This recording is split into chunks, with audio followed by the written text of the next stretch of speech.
What's up, guys? What's up, guys? Okay, I don't know if I tagged everybody that wanted to be, but it's whatever. Okay, so I'm like changing up the, I guess, format of how I do these lives, and I think here and there I'm gonna do like long lives like these on one topic, but I'm gonna start doing like multiple pieces on here. Like eventually I'm gonna start streaming to Facebook and YouTube at the same time, but I still need to build up that YouTube because I haven't really used it for shit. So for a little bit I'll probably do lives here, and then I'll chop it up and put it into individual videos on different stuff over on YouTube. So you'll be able to go over there and you'll be able to see whatever you're looking for instead of just basically having to scroll through the video to find it. Hi, son. I'm proud to see you here, boy. I did feel like doing a full live on this one, though, because this one kind of pisses me off. This seems like another Munchausen by proxy case, which I haven't looked enough into the child aspect of this, or why Cynthia Abcug got her children removed. I have not looked much into that. I probably will, but I do know there's some pretty damning evidence against her right now as far as a kidnapping charge and dragging QAnon into it, and then Field McConnell connections, and then the Pentagon pedophile task force. So like really anybody that's been watching these lives, all of this is still tying back into like offshoots of Fran and David Jose and the Sovereign movement and just all of that crazy fucking nonsense. Apparently that's just something that's hard to get away from. You know what I just thought of? There's two people that I did forget. Maybe we'll try in a comment. Here,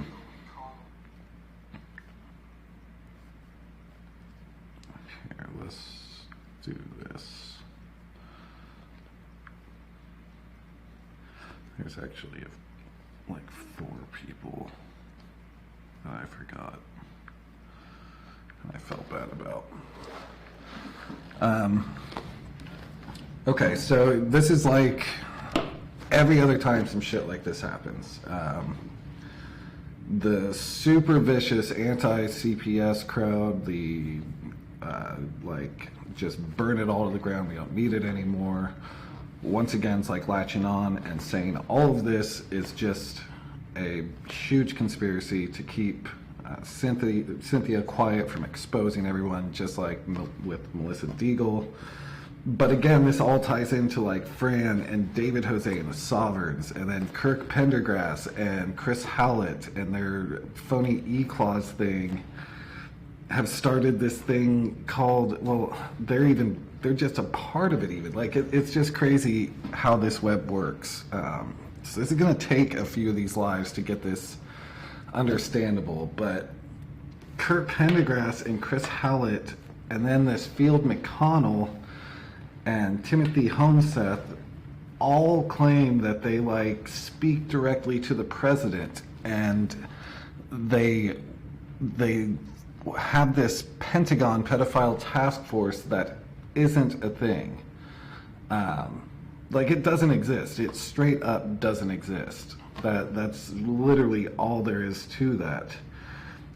Field McConnell's actually in jail right now for threatening this attorney in Florida that Timothy Homseth completely just decided that she was involved in the kidnapping of this child. I actually have, just to give you an idea of Timothy Homseth, this was a couple years back. This is this lawyer, Kim Picazio, which they just randomly, without any evidence whatsoever, started saying that Kim was responsible for kidnapping this child. And 2017, she documented 320 violations of her injunction. She got an injunction against Timothy Homeseth. But 320 injunctions, and this whole fucking thing, I believe I actually put a link to this in the description. There's a whole bunch of articles and shit in the description, by the way. But yeah, it's something like going on 10 years that these guys have been harassing this attorney in Florida and just claiming her to be this kidnapper, and she's involved in a Ukrainian sex trade and just all this crazy shit, and she's literally had to take him to court. Timothy Homeseth is on the run right now for doing this shit. Like, this is literally what he's on the run for. And then Field McConnell is in jail for threatening this same woman. So right off the bat, these two guys that claim they talked to President Trump literally say that they speak to him and they're just one person away from him, are in jail and are on the run. If you don't see a problem there, this is one of those times where I can't feel that bad for you. Unfortunately, they don't know the president. There is no Pentagon pedophile task force, even though they've even had some pretty large following, different journalists and whatnot, independent media like this, I think it's Sarah Westall or some shit like that. I'll get to her at some point, not tonight, but another point, that they're supporting this ludicrous idea. And like Kirk Pendergrass is all over saying that the reason why the Pentagon won't come forward and support them and say, yes, they are part of the Pentagon pedophile task force is because the government has secret agencies, and so they got to keep it a secret. But Kirk is allowed, and Timothy and Field are allowed to go all over the internet and talk about it because that's how secret of an agency it is. It's very bizarre all around. It's a very, very bizarre claim to even make. And we can even go, this is one thing, and just so everybody can see, I guess you can't really see here, we'll put it on pedophile. So I'm just doing a basic Google search for the Pentagon Pedophile Task Force. And if you'll notice, when you look through this stuff, everything ends up going back to Timothy Homeseth. There's nobody else claiming that this is an actual thing, that there's a Pentagon Pedophile Task Force. There's one group of people that are claiming this is a real thing, and it's the people that made it up. Like, these guys aren't in some special group that Trump picked out to take down pedophiles. That's not true. Like, Pentagon Pedophile Task Force archives, Field McConnell, aka Abel Danger, blah blah blah. That's Field McConnell, that's Timothy Homeseth. It's literally just the same people claiming the bullshit over and over again, and it's created this echo chamber where somehow people think that, I don't even know, that their own word is their evidence of what they claim. It's very odd. But so regardless, there's been some shit over this one, and there's one guy that really gets on my nerves, and that's one of the reasons why I'm doing this tonight. So Cynthia here was arrested the other day, and what is it? Kalispell, Montana. She actually had a warrant over in Douglas County, Colorado, from the Parker Police Department, and this warrant's been shown on Jane West's Northwest Liberty News show thing. But the thing is, he's kind of skipped around and not exactly shown what this warrant says. So This whole warrant, by the way, is in that article that I was just on that I did. That article is in the description. You can go read the arrest warrant affidavit for yourself, because, I mean, this is what it is.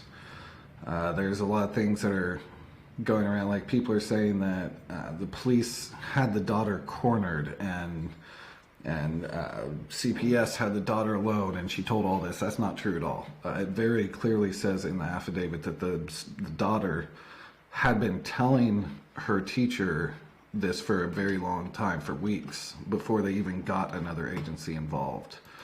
This wasn't like some random report on Cynthia. Her own daughter came forward because she was worried that they were going to harm the foster family. As far as actual claims go, let's see. This was after her son was taken for allegedly Munchausen by proxy, which now it's a fictitious order upon another, I believe. It's something, they changed the name recently, but it's Munchausen by proxy, which is another thing that James White says does not exist. And that's why I went far enough as to also leave you guys a link at the bottom that actually explains Munchausen and explains that it is a real thing. He is right that it's rare and it's still very misunderstood, but it's a real thing. There's actually a pretty good amount of documented cases where he tries to make it sound like this is something that never happens. That's not true. And there's 60 different references, 60 different, turn up my volume. Why don't you turn up your volume?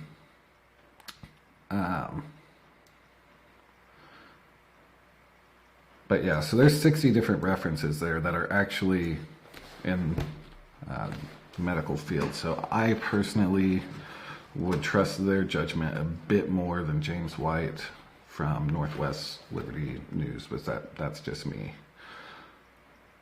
So where were we there? Let's look at Cynthia's.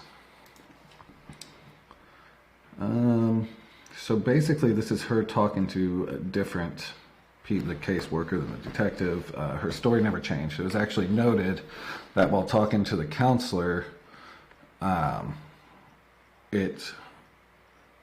talking to the counselor, she noted that she had never changed her story over weeks of having these concerns. So yeah, we'll just start here. We'll go with daughter was still inside her counselor's office, seated on the floor sitting next to her. Her daughter said she did not know where to start and began noting that blank was blank. Since that time, Abcug had gone into some conspiracy theories and she was spiraling down it. Abcug began being abusive towards her daughter, and she was planning a raid wherein they intended to kidnap, and she intended to kidnap her son from her, or from his foster family. This is the child she was accused of Munchausen by proxy with. She stated that they did not know how they acquired the address to the foster family, nor did she know if they were going to hurt the family. Later inquired further about the raid. She said she did not know when it was planned to take place.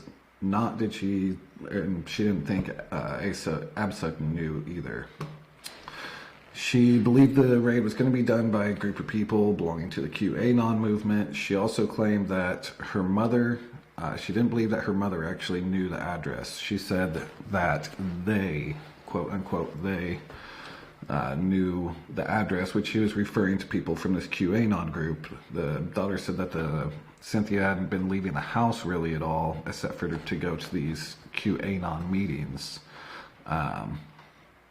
So this, all around, this case is actually way more important than a lot of people realize. And just to kind of give you a quick lowdown on that, which actually somebody just said in the comments, and I was going to get to that. Back in May, the FBI actually labeled QAnon and a few other conspiracy groups as a possible domestic terror threat. So that kind of doubles over. Sovereign citizens have actually been on that list for a pretty long while, but QAnon, this was the first of its kind to do this sort of shit, and the Pizzagate and all that. And the reasons behind it is that there was a few incidents where people were deeply into these different conspiracies, and they just went too far with it, like Robert Bowers, who killed 11 people at the Tree of Life Synagogue in Pittsburgh, Pennsylvania. He showed a reposting of a cartoon depicting the Zionist occupation government conspiracy theory. There's a whole list. This is another article that's linked in the description. But so basically, this case is a lot more important than people realize, and here's some of the reasons why the government actually listed QAnon and what they listed them under. The conspiracy theories referenced in the intelligence briefing have been placed into the categories anti-government, identity-based, and fringe political, since they assert secretive, malevolent acts either by as allegedly hostile and tyrannical federal government, by racial, religious, or social minority groups, or by political opponents. And then it gives a breakdown of each of the different meanings there of why QAnon is placed into these possible domestic terrorist areas. So again, this is very important. This is, I believe, one of the first cases where they are pulling in a conspiracy group from the internet, basically a QAnon or Pizzagate, any of those things. This is one of the first cases where that's actually being brought up in the actual accusations. So that is important to follow up that May 30th decision to list them as domestic terrorism groups. And another thing with that is it happened in May 30th, but word actually didn't get out about that until, let's see, August 1st. So it was months. And that was actually Yahoo News that obtained an FBI intelligence bulletin from May 30th. So that had been up there for a minute, and it kind of shows the government possibly taking a new change or a new approach with these different conspiracy groups and possibly starting to treat them a little bit more serious. And David, that's true. Not all Q groups are wackos. They really aren't. Don't get me wrong, there's a lot of crazy shit that goes on in a lot of the Q groups, but they're not all. And so that's where this definitely gets into a whole new area of kind of government surveillance, overstepping their boundaries, and all those sort of debatable issues that come with, obviously, a government that likes to cast out very big nets to catch a little fish. It's always been America's strategy when it comes to foreign or domestic, basically spying of any sort. They always just cast this huge net instead of this little net. So unfortunately, though, in the eyes of the federal government, that does change things for avid members of the QAnon movement and Pizzagate and all those different things. Now they can have that domestic terrorism brought in, which an FBI agent was there with the police when she was arrested. So that I don't think that's specifically because of the Q thing. I think that's kind of a mix of a few different reasons, especially since she was technically a fugitive. That's one thing that James White doesn't seem to understand, is that the warrant, they didn't have a warrant there when they arrested her, because the Kalispell police got a tip that she was there. They pulled her over, they arrested her, did it at gunpoint because it was she's a felon. She's a felon on the run. She's technically charged with conspiracy to commit kidnapping, which is a level 4 felony. So you can't run to another state and get pulled over by cops and not expect to have guns drawn on you. That doesn't work.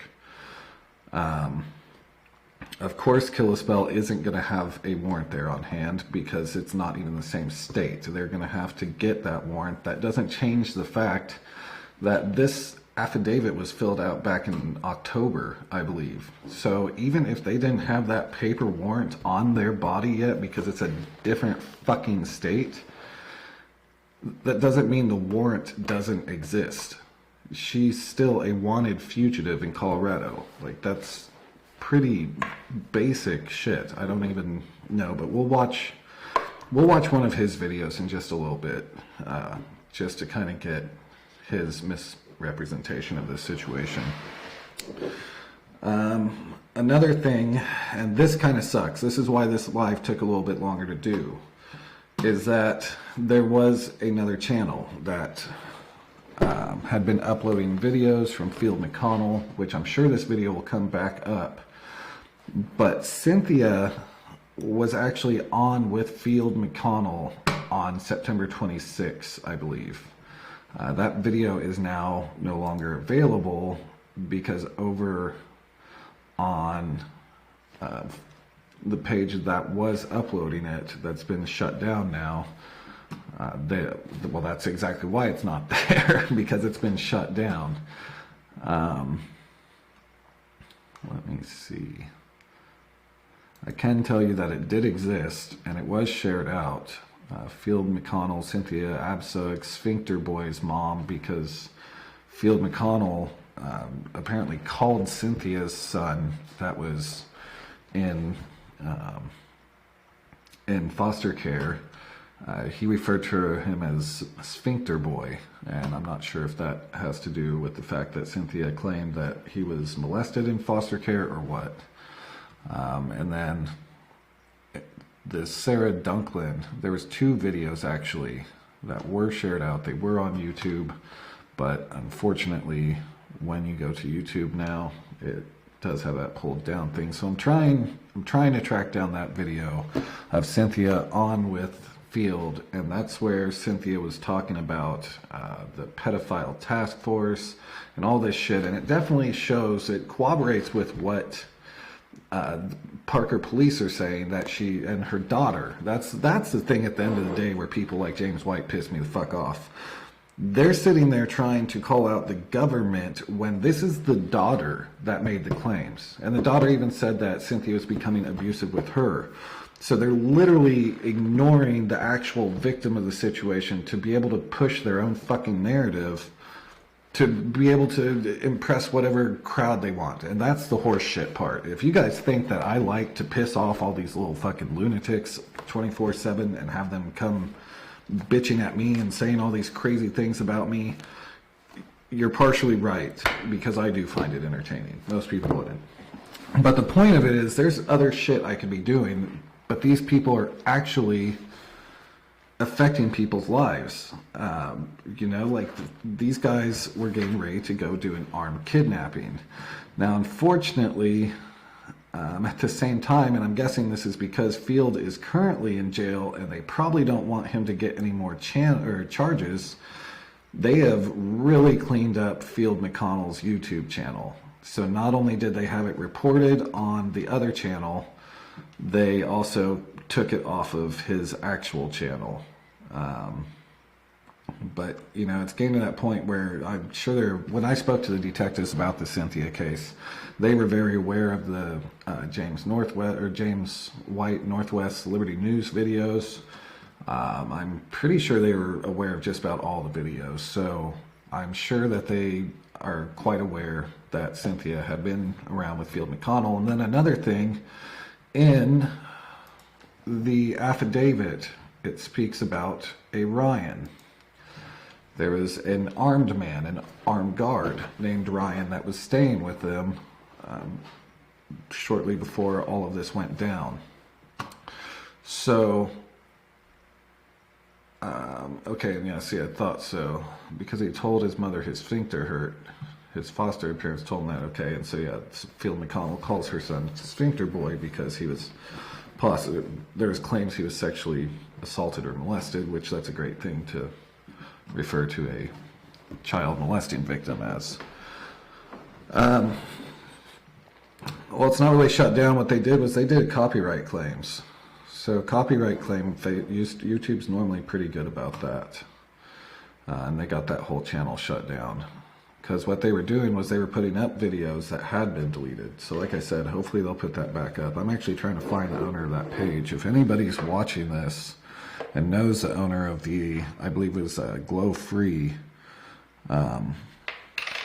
please feel free to have them inbox me on this page, because maybe we can figure out somewhere else to host that video. So anyways, Ryan, there's this blah blah blah, inquired about the male living at her home, stated the male's name was Ryan, but that was really all she knew about him. She said that Ryan flew in 1 to 2 weeks earlier to stay with them in Colorado for self-defense. Then explained that Ryan, her daughter explained that Ryan was an armed guard who was escorting Abcug and her kid everywhere they went. Her daughter said Abcug and Ryan had a gun. Her daughter described Ryan as being kind of tall and said he was either former military or a former cop. Ryan has big eyes and oval face, and he's slim. Her daughter believed Ryan was likely at the house at that time. Her daughter did not believe Ryan was being paid to be at their home, and he was just there to help. Ryan was staying on the couch on their main floor.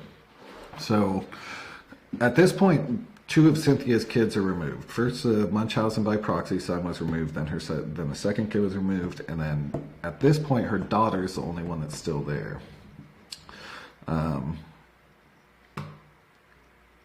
Let's see. She then told caseworker Godzilla that the conspiracy theory group Abcug was involved with was QAnon, and that the only time Abcug really left the house was when she had meetings with the QAnon people. When asked more about the gun, she said Abcug's handgun was small. She believed Ryan also had a gun, but admittedly had not seen it. Abcug told that Ryan was a sniper. Now, one of the funny things is it actually looks like the guy, which he was in these videos that were taken down last night. So again, if anybody knows I think it was Glow Free, if anybody knows that channel owner, tell them to message me.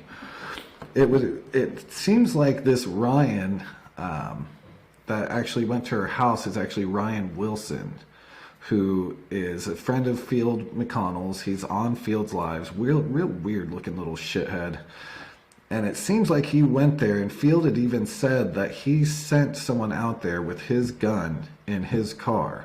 And he said that on a live, one of those lives that was removed. Again, Field McConnell's the guy that's currently in jail for threatening an attorney in Florida for something she had absolutely nothing to do with, but he just went off the word of his buddy, Timothy Homeseth, who's actually on the run for doing this, and all of them are getting legal advice from Kirk Pendergrass, and all of them claim that they're friends with President Trump. If this is not fucking crazy to you, I wake the fuck up. This is nuts. Now, Cynthia, though, this is what Cynthia was believing in those months leading up to her arrest now, and I mean even up to this point where they finally stepped in and took her daughter. I don't know if there's a whole bunch more in the affidavit that's out. I mean, really, it's just kind of repeating the same thing. She did feel scared, anxious, and confused, and she was worried that Abcug would discover that she was the person who provided this information. She told Officer Cunningham that she has discussed these concerns with over the past several weeks, and her story has not changed over weeks, and it had progressively worsened. She did not believe her daughter disclosed for any retaliatory reasons, noting she never made any prior statements about Abcug going after her son. Amanda said that usually her daughter protected Abcug. So it's literally like her daughter normally, that's what it's saying here, is not only did her story not change, her daughter's story, not only did it not change, and not only was she telling it for weeks, she normally defended her mom. So this is a real weird change for her to all of a sudden go this direction and start saying, well, you know, actually my mom's doing this. Parker Police Detective Beverly Wilson was notified of this investigation and assigned to follow up. I was previously aware of Abcug as she was suspected of fictitious disorder imposed on another and medical child abuse, which again, fictitious disorder imposed on another, that's Munchausen by proxy. That's what it's called to now. Munchausen by proxy is the old name. Wherein blah blah is a reported victim. I requested Officer Cunningham that her daughter be brought to the police department in a forensic interview with Parker Police Detective Shannon Bruckbacher, who is also a certified forensic interviewer. In brief summary, she reiterated many of the same concerns to Detective Bruckbacher as she did to caseworker Godzelia, explained that Abcug exaggerated her son's medical illnesses and that he redacted from Abcug's care. Ever since they took her son, she has gone a bit crazy trying to figure out how to get him back. She explained that Abcug got involved with QAnon and that Abcug has repeatedly talked about a raid to her and others wherein people from the QAnon group planned to kidnap her son. She expressed concern that people were going to be injured and that it was going to occur soon. She initially could not provide an exact date, but later said she believed the plan would be carried out before Halloween 2019. You have to remember that she was doing this in September. That she, like, all of this is from the last days of September when they decided to contact other agencies and whatnot. Her daughter reiterated her belief that people would be injured during the raid as those people are evil Satan worshippers and pedophiles, which remind you, Field McConnell, Timothy Homseth, Kirk Pendergrass, all of these crazy assholes, Fran, David, they all call everybody that goes against them pedophiles. Everybody's a pedophile. They're Satan worshippers because they're all sent from God. They're doing God's work. Everybody else is satanic and fucking pedophiles. Like, this is not correct. But it also gives a look at her getting into these conspiracy theories. Now, one thing with these conspiracy theories and the Munchausen by proxy claim is you don't just jump into this kind of belief. I have seen a lot of families have their children taken. I have one family who had 9 children taken at the same time. Didn't even see them for 2 or 3 years, and they got their kids back. It took I think a total of 4 years. That's Jamie Williams. That's here in Kansas. She didn't start believing all these crazy ass conspiracies. So there's a lot of people say that losing the 2 kids is more than enough to make anybody just start believing that the world's ran by satanic pedophiles and to put together a plan to kidnap your child from foster care with some crazy asshole from the internet who doesn't understand fuck all. That is not a normal response at all. It's not even close to a normal response to trying to get your children back. And it shows that there's a good chance that there is some sort of mental illness going on before the children were removed. Now, one thing that's also interesting with Cynthia, especially on the Munchausen by proxy argument, this article is from the Sun Sentinel. It regards, I believe, when she was living in Broward County, Florida. This is from 2004. Cynthia Abcug didn't know what to do. She was pregnant and thought her baby would be born deformed. She was sitting at a stoplight one day and when a thought occurred to her, look to your left. She did and saw a sign for David-based Hope Pregnancy Centers. I was on the brink and I knew needed help. Hope saved my life, she said. She credits Diane Novak, director of Hope Pregnancy, for helping her. She helped me with baby care and counseling, she said. I just did not know what to do at this time. Now Rogero Abcug has a healthy 5-month-old daughter, Hannah, her 3rd child. She lives in Coral Springs and is close to earning a degree at the Florida Atlantic University. So this is not... This is not normal. So if you don't understand the whole Munchausen by proxy, what it is that it's most commonly apparent with the child. Sometimes it's apparent with a relative with an elderly person, special needs. It doesn't just have to be apparent with the child, but most of the time it's apparent with a child. And basically, people will start getting this person sick so that they can get the sympathy and do crowdfunding and look at me, this is everything we're going through. And so it's very strange, and it also kind of teeters on the edge where some people aren't even sure if somebody that's doing or actively doing Munchausen even realizes that they're doing any sort of Munchausen type thing. So it's weird, but this article I think says a lot, because this is back in 2004, and you're talking about a woman that just broke down into tears at a stoplight because she randomly thought that the child she was carrying was going to be deformed. Kind of an odd thought process there. And so it kind of shows that maybe, again, they start creating these symptoms in these kids, and a lot of the times they'll look up very rare diseases, so it's harder to actually sorry, I didn't even see what was going on in there or over in the comments. One of those made me laugh. It's harder though. Where was I even going with that? I need to just ignore the comment section for a minute.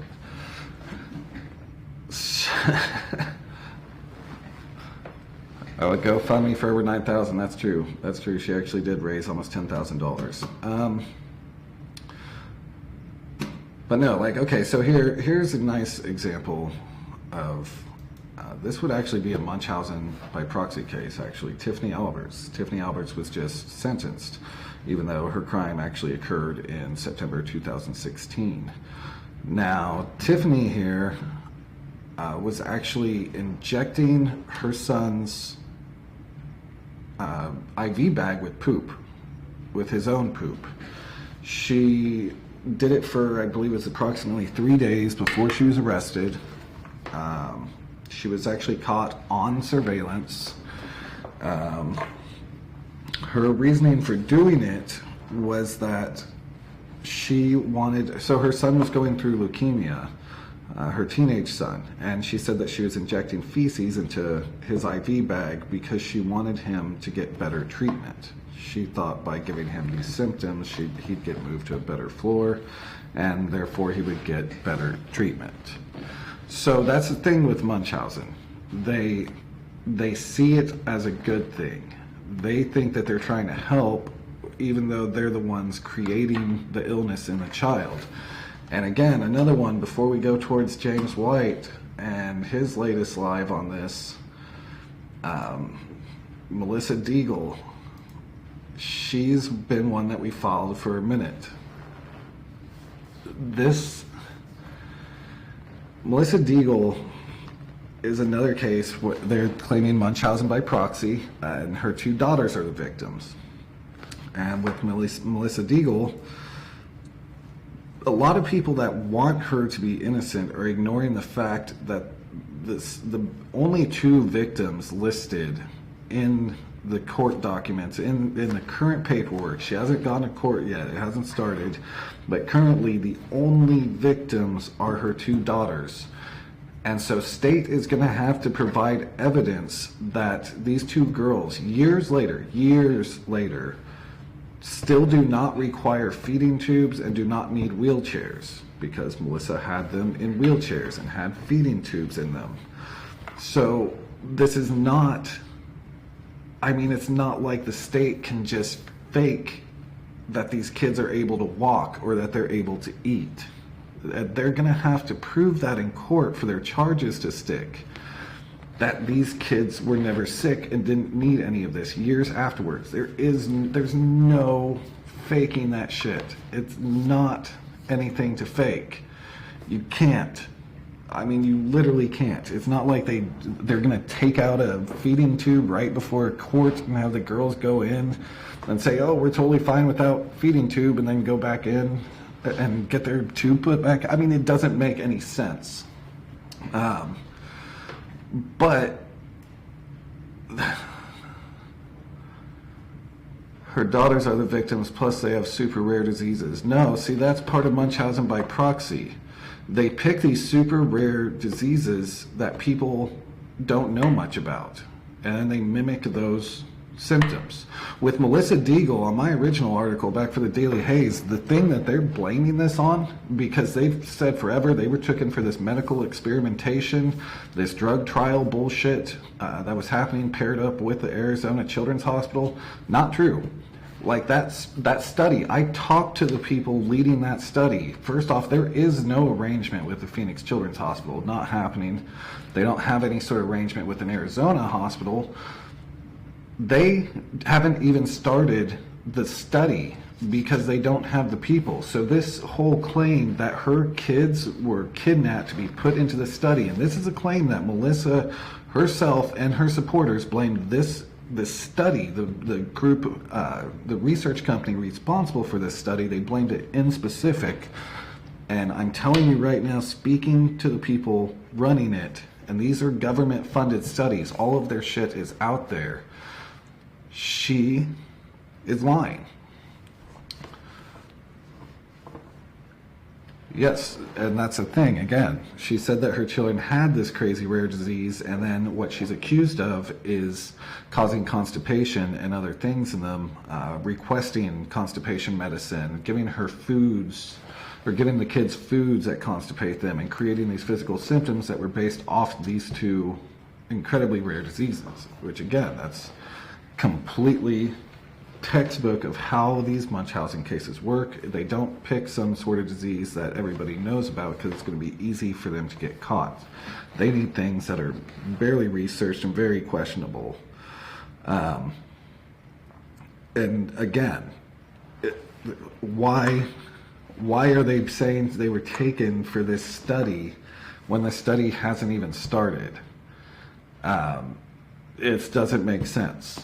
It doesn't, like, that argument is completely dead in the water if you just go look at the facts of the study and the fact that it has not started.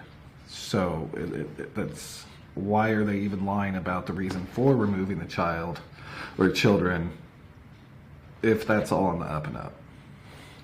So Melissa Deagle, though, and also another thing, Melissa's a terrible person to try and look at, because this, and you know what, this actually goes into Northwest Liberty News too, because this woman, Melinda Sherwin was on his show, because that's another thing, is from what I can tell, him and Michael Volpe and a few others will literally talk to anybody. They don't seem to really give two shits of who the person is, as long as they're pushing the right narrative. And so Melinda Sherwin was actually on there about Melissa Deagle. Now, here's the thing with Melissa Deagle's case, and this is somebody apparently super close, because she tried to file this miscus on behalf of Melissa in Maricopa County. So let's just go into what is it, Melinda? Let's look at a little bit of what Melinda has to say. How far we'll go here. Now Melissa is in jail, and her own lawyer does not understand how she can possibly be guilty of these crimes. The county attorney, Tracy Gleason, has provided no evidence against Melissa. To us, the reason is obvious. There is no evidence, because Melissa has committed no crimes. The only crimes committed have been by DCT and other members of the Secret Handshake Club. Members of the Secret Handshake Club usually have a suitcase full of money in their car, and nobody knows where it came from. To keep getting the money, the Secret Handshake Club must stay secret. Therefore, Melissa must die.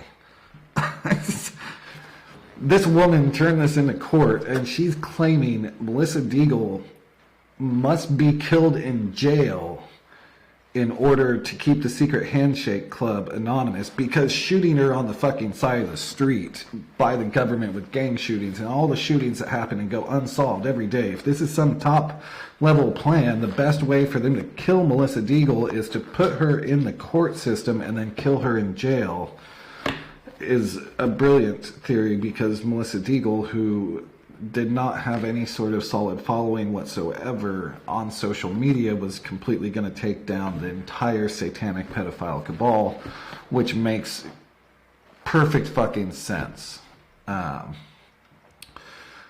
She cannot go to trial in a criminal court where they actually look at evidence. The Department of Child Trafficking, DCT, which that's what they're calling CPS, has almost succeeded. Melissa is a middle-aged woman with a heart condition and asthma. She has regularly been denied her heart medication and is being kept in a very cold and filthy cell, which aggravates her asthma, for which she has also been denied treatment. For 8 days, Melissa has excruciating abdominal pain and was given aspirin. Finally, the pain became unbearable and she thought perhaps a cyst had burst. The jail medical attendant had no idea what to do and was confirmed not to be a gynecologist. No shit. Wherefore, the friend of the court respectfully petitions that the court immediately order the sheriff's office to call 911 and have Melissa immediately transported to Maricopa County Medical Center on 24th Street. I mean, this is ridiculous. This was literally claiming she's going to be killed because of the secret handshake club. And these are the people that are all kind of intertwined together and whatnot. It's, again, it's fucking ridiculous, but people are gullible, and that's the thing, man. People in these situations, people in CPS situations especially, they're gullible. Most of the time they don't have the funds to hire proper legal representation.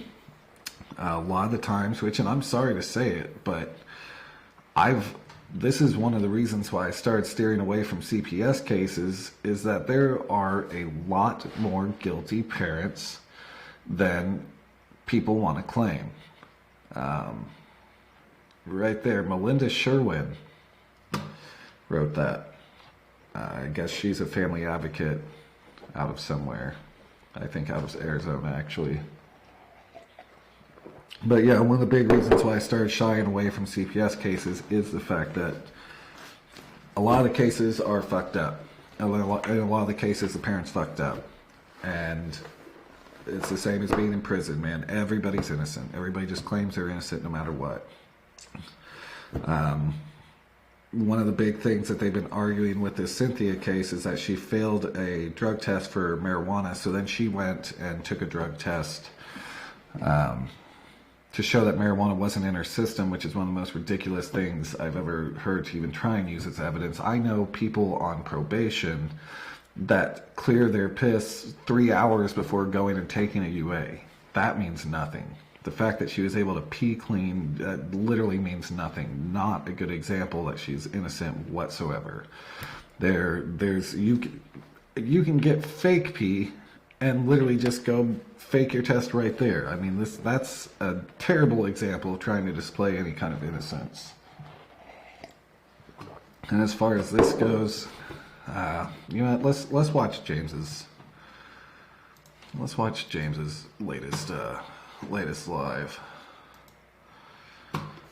So again, this is Northwest Liberty News. I decided to play this. He's played a few videos while Cynthia was in jail. She was calling him and he was talking to her while she was in jail. He actually ended up bailing her out of jail because yesterday the judge lowered the bond amount from $250,000 to $50,000, which James has interpreted it as he did that because the case is so weak and the arrest affidavit is so weak, which is 100% not correct. That's not what that means at all. Just because the bond was lowered, that does not mean anything. So I don't really know his argument there. Some of the videos, though, are pretty good, but they're long. He really hammered this one into the ground. So this one's shorter. I figured we could watch this one because this one's pretty fucking ridiculous too, and kind of gives a pretty good example of how these guys all rely on their own information to push their point, and then they completely ignore anything that comes from like court documents or police reports or anything like that. All that shit is just made up deep state trying to shut you down, and all of what they're saying is the 100% God truth. So here, let's see what James has to say. 2020. I'm James White, your host. Thanks so much for joining me here on the broadcast. We have, I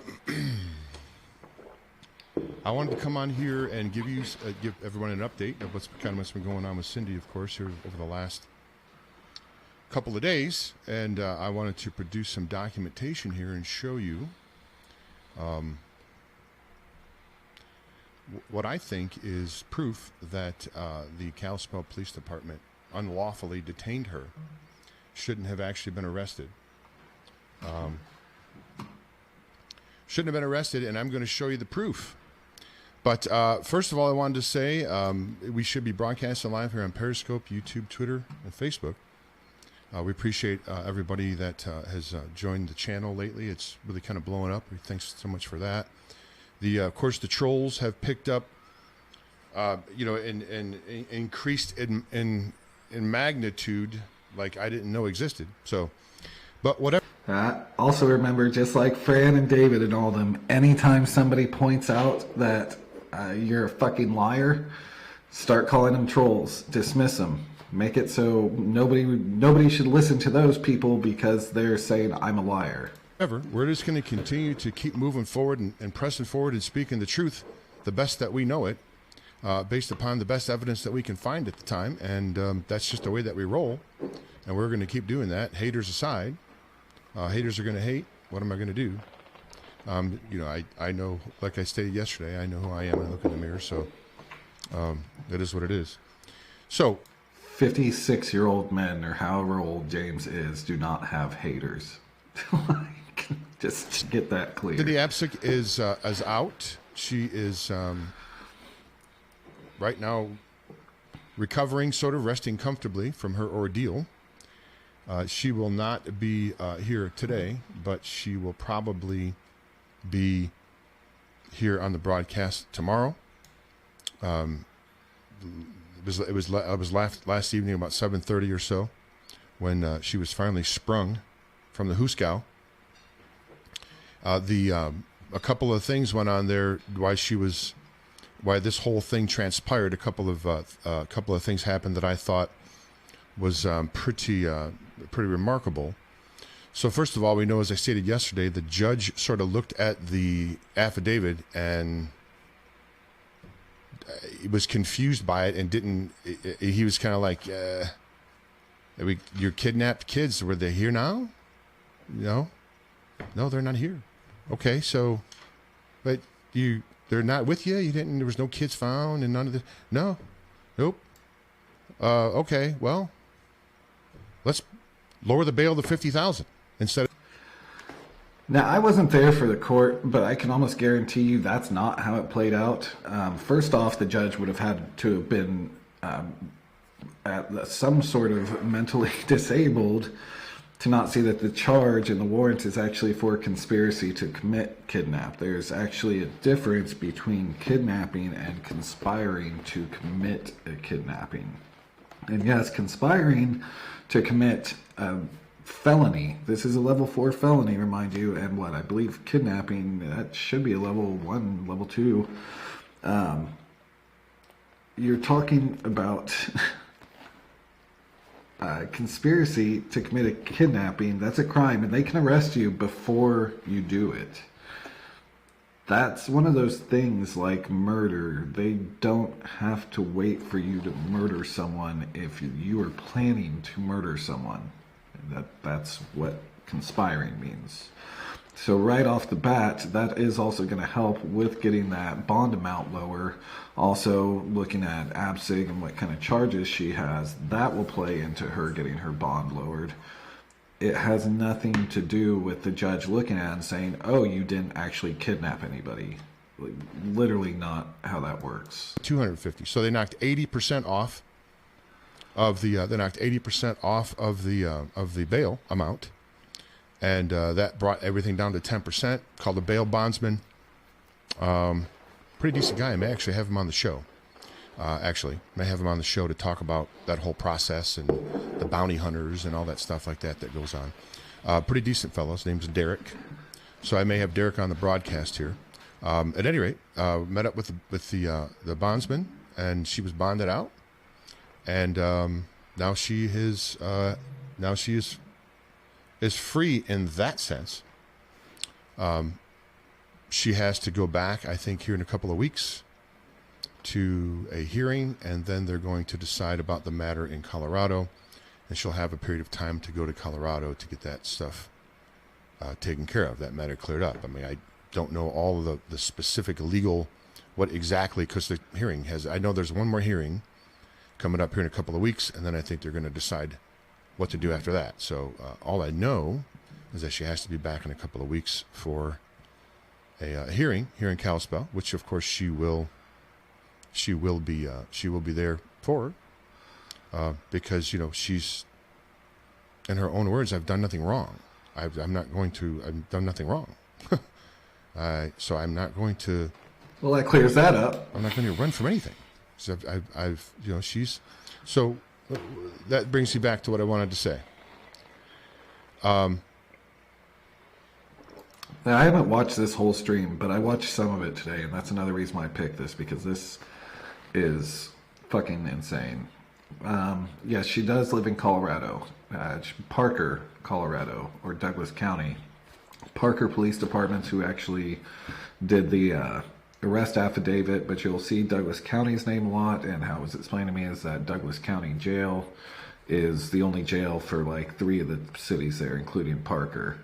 So yes, her charges are from Colorado. She lives in Colorado, but oddly enough, she was in Montana, where James lives, and is able to drive to her and help bail her out and whatnot, with some dude that was on James's live as well. So she just happened to end up there on his shows and shit after talking with him on his shows for months while she was a wanted felon, which I'm sure was completely just random that she happened to be in this little area in Montana where, again, James could go bail her out. Total coincidence. While she was in the jail, a couple of things happened that I thought were pretty remarkable. I thought a couple of things I thought were really remarkable. One was, I've got actually one of my guys that does some research for me wants me to send him my email so he can send me some other information that he's had here, and I may do that when I pop over to this document. A couple of things happened while she was in jail that I thought were remarkable. First of all, the judge kind of lowering the bail, kind of going, this doesn't really look proper to me. It doesn't. What's going on here? Not proper, but he didn't think it was valid, a $250,000 bail, right? So he knocked it down. And then she's in this jail cell with, I think, 3 other women who all had meth issues. So this arch criminal, what does she do? She witnesses to these women that are in there and talks to them about the Lord. And she converted a jailer as well. And she'll tell you about the story, I'm sure, when she comes in.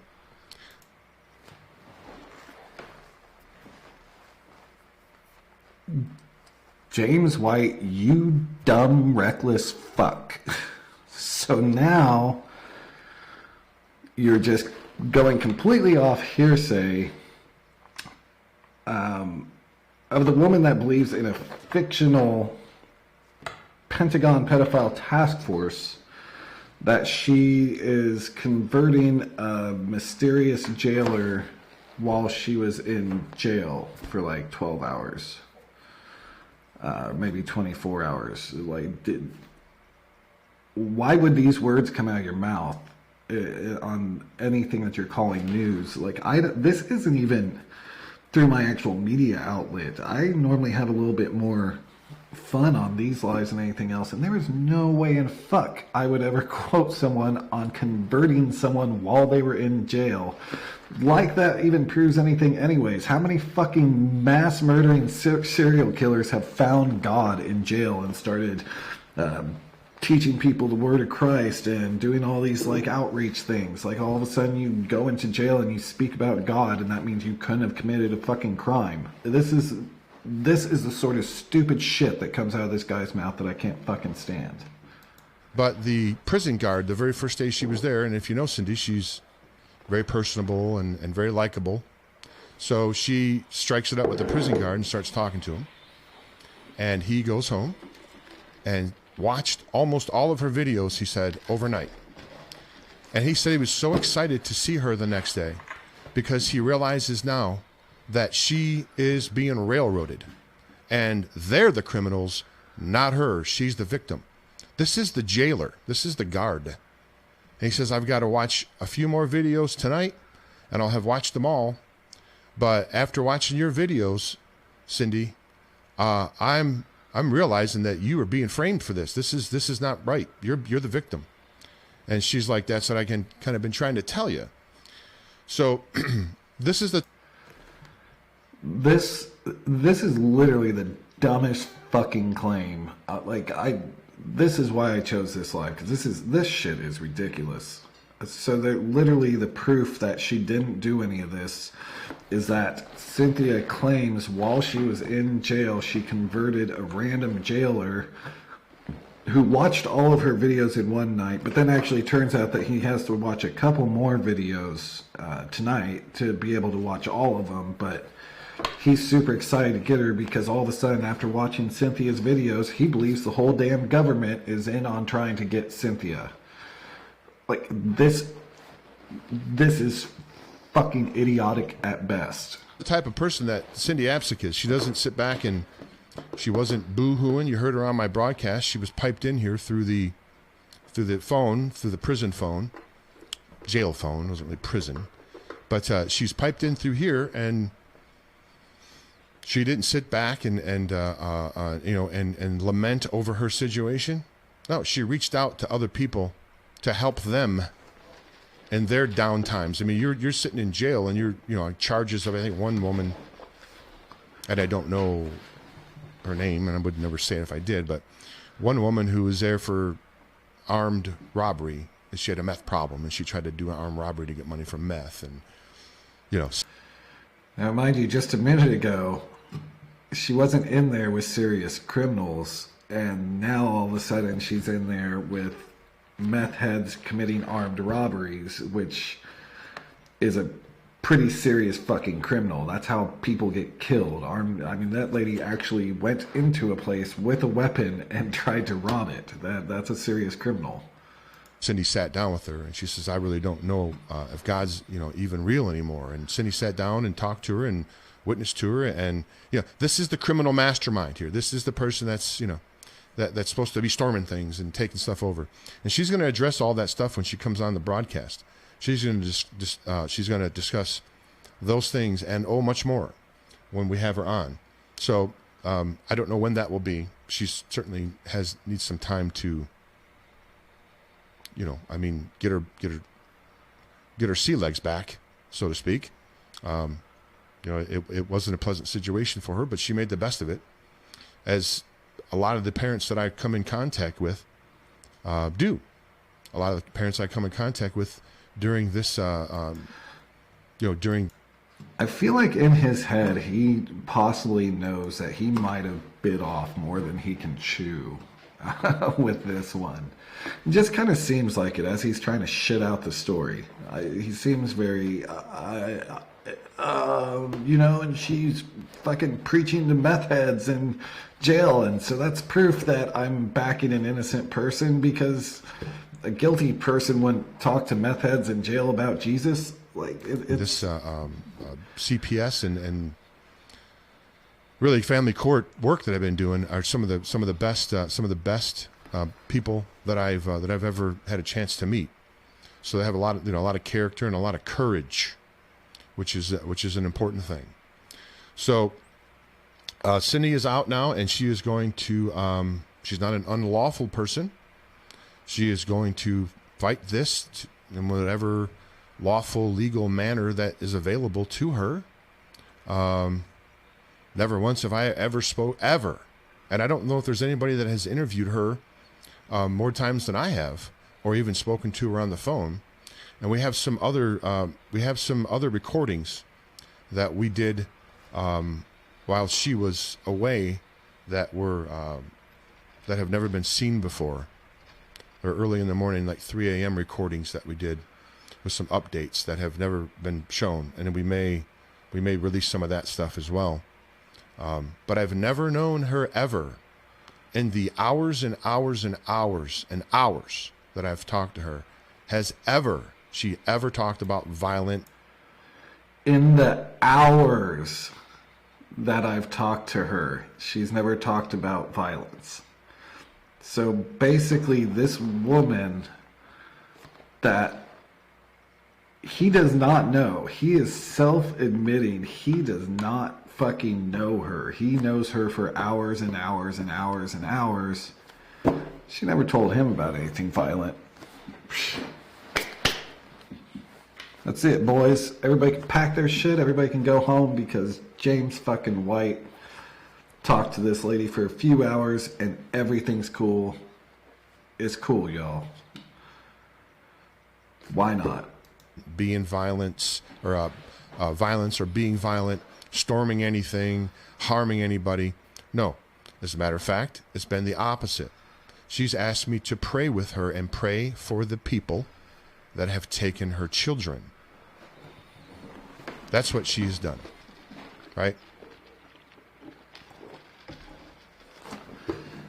Oh, what just happened there?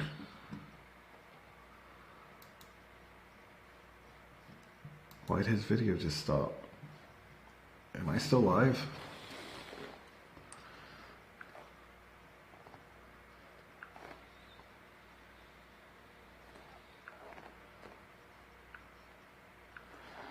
What the shit is going on here? Okay, so I'm still live. Man, he better not have pulled that fucking video down right now. Let me try and reload this.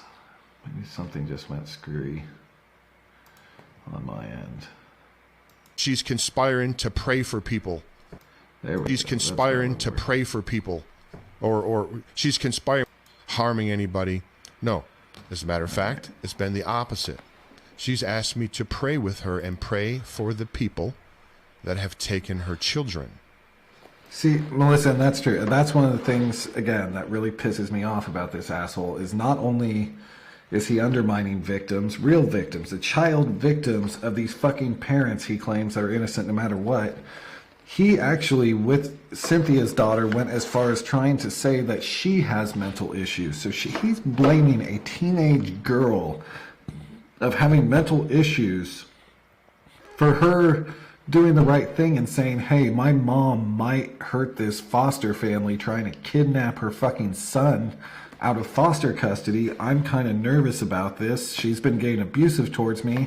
And then you got this fucking idiot asshole and a few others writing in like, well, fuck her. Cynthia's the fucking good guy. We don't give a shit about that. Whatever. She's lying. She's crazy. That teenage girl is crazy. The one that's scared to come forward about her mother.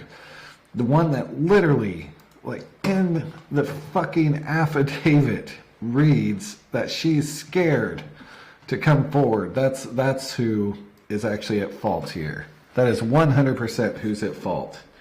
It's the daughter. That's what she's done. Right? What is That's Cynthia the biggest done? conspiracy in the whole entire operation, is that she's conspiring to pray for people, or she's conspiring with other people in a prayer. I mean, so the people's hearts will be turned. So the doctor that came, or the daughter that came forward to the police is not the victim, and Cynthia was not trying to plan a raid to kidnap her son from the foster family. An armed kidnapping raid.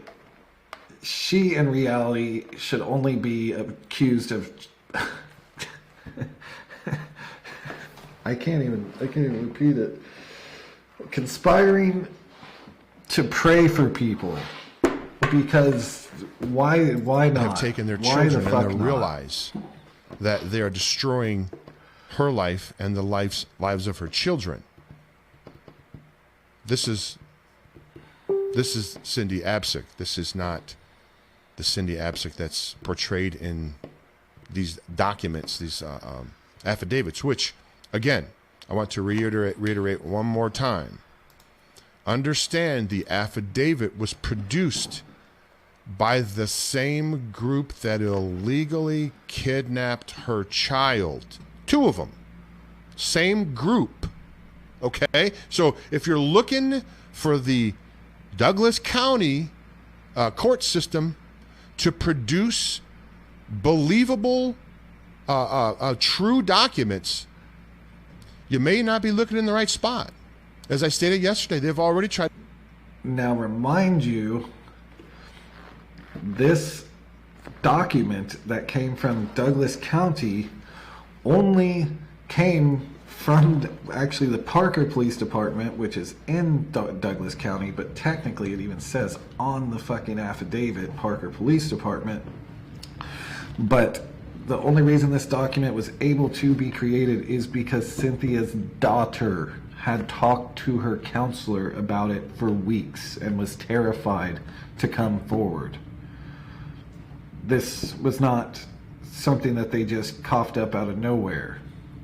The daughter had been saying this for weeks, and as it got more serious, that's when they got the other agencies involved. That's when they got CPS and police involved, after she'd been talking about it for weeks.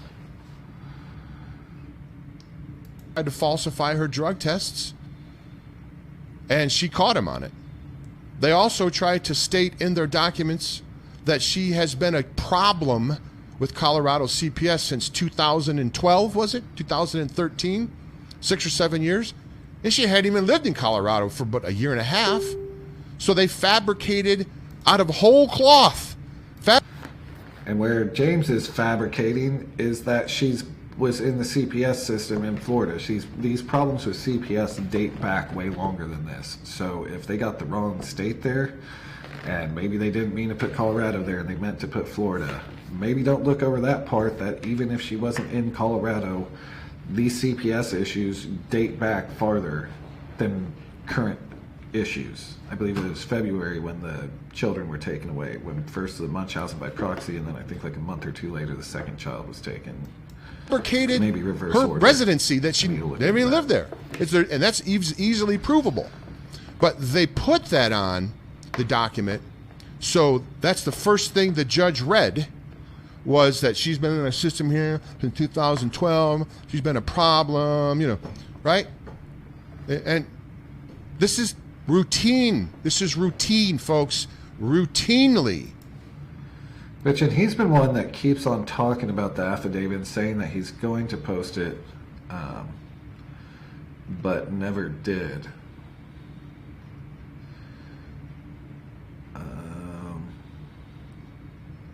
I don't know if he's talking about the arrest affidavit, but right at the top it actually does not talk about her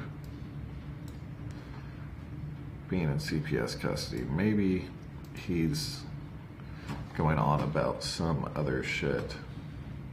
But again, this is Parker Police Department. It went through the Douglas County courts on October 3rd, 2019.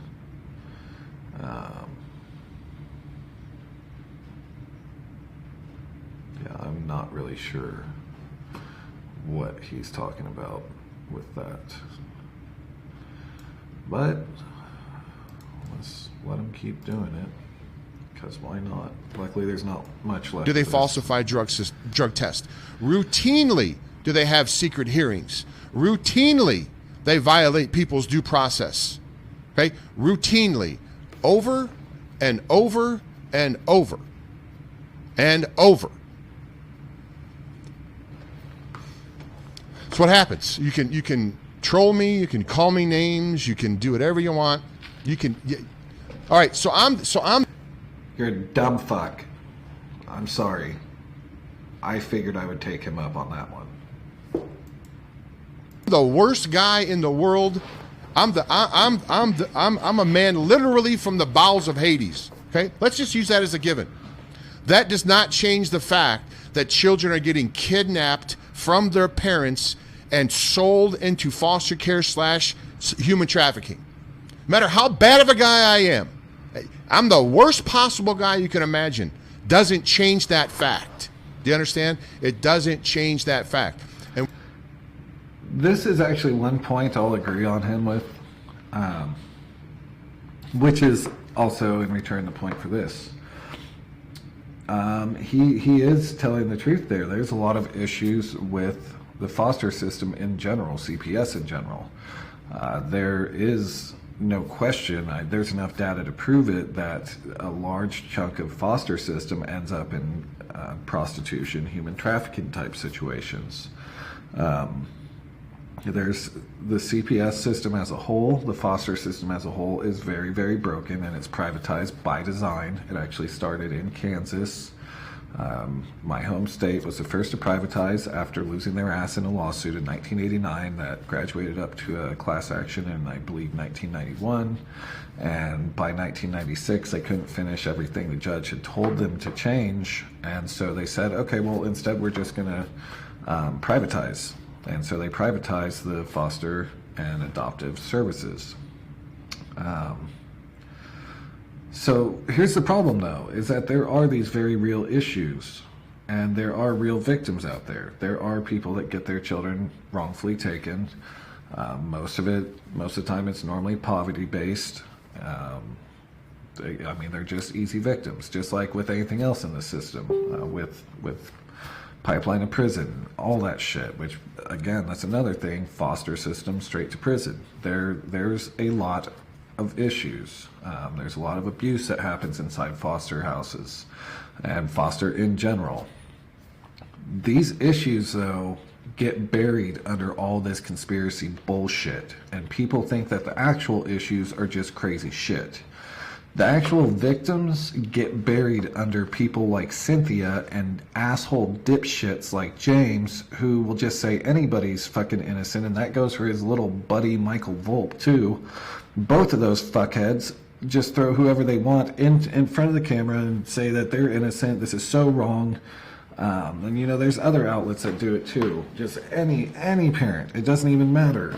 I remember being at the little CPS thing in DC some years back, and we couldn't even do shit for footage there. I told my cameraman to stop recording people. Like, at one point, one of the guys that they brought looked like he was ODing on the lawn of the fucking White House, or not White House, but the Capitol. Like, just laying on a blanket, crying and borderline convulsing. Turned out he'd been drinking the whole time because he just lost his fucking kids. There was another parents that I was talking to. I forget what state they came from, but they were telling me about how they had their kids wrongfully removed, and but they were homeless and they were addicted to meth. But still, their kids shouldn't have been taken, because now they actually have a house and they haven't done meth in like 3 months. And these are the people that they sent out to DC to try and front the fact that CPS is doing twisted and dirty things to innocent families.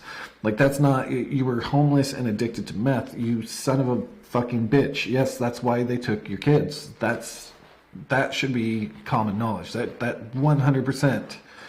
You can't be homeless and smoking meth with your kid in the car next to you, or whatever you're in.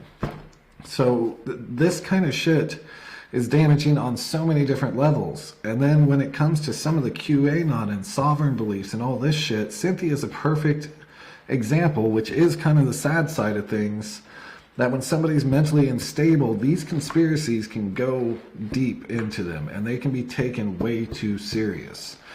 Cynthia's talked about with Field, and I believe some other places, about how babies get eaten and all this other nonsense that, CPS is directly eating babies. She believed that this lawyer, Kim Picasio, was harassing her. She said that on Field McConnell's Live, that she believed this lawyer, Field McConnell, is in jail over harassing, and Timothy Homseth is on the run for harassing. She believed this woman that's been taking measures through court to get these guys to leave her alone was harassing her, and therefore most likely believes she was tied into this Ukrainian child baby eating trafficking thing. Like, this shit is crazy. These are not the people you put up on a platform and say, this is why we need reform, because of this person that believes the government is eating babies in their office. Like, that is not how you get change. That's why the CPS movement is a joke. It's a disaster. But it's getting weird again. like Field and Timothy and all of their little buddies, Daniel, the crazy ass pastor that ended up blocking me on Facebook, which I'm sad about. That was hurtful, Daniel. Daniel Lee, though, all these assholes have huge audiences, and somehow Kirk and Chris Hallett have weaseled their little ways in, and for some reason these people are pushing these idiots to large audiences, very large audiences, some of them 100,000 plus subscribers on Facebook, telling these subscribers that fucking a Pentagon pedophile task force really exists. That's not true. It's fucking nonsense. Oh, I forget where that even started, but this is just how pissed off these idiots get me. Because honestly, it's taken away from the real victims. It's taken away from real innocent families. It's taken away from the real problems. You idiots are taking away from so much, it's not even funny. When everybody attacks me or comes at me and puts the focus on me, that's a ruse to take it off the actual criminals that are doing the wrongdoing. So disregard these people. Disregard them. Matter of fact, I'm not even going to speak about them anymore. Just disregard them would be my advice to you. Remember Fran and David, just disregard them. They're trolls. Don't listen to anything bad that they're saying about me, because I need you to keep on believing the bullshit that I'm putting out. It's ridiculous. They all like use the same playbook too. It's fucking ridiculous. So, let me see if I can get this document open here, if this is the right one. All right, here's the actual warrant. Now, I want you to see a couple of these things here, right?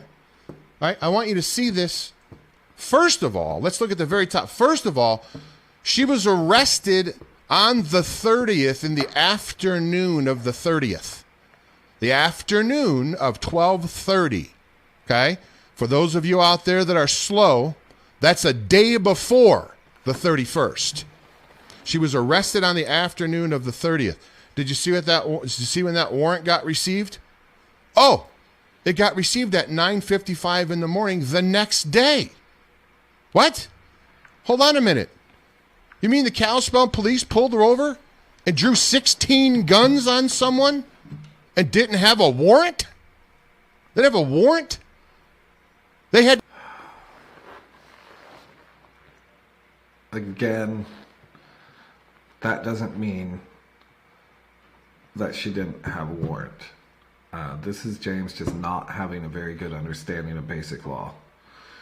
Like, that the warrant existed. Maybe they did not get that warrant sent over to them, but it was still in their system. That says it was received December 31st. That doesn't mean that the warrant did not exist. That didn't mean that she was innocent, free to go. It doesn't work like that. It's never worked like that.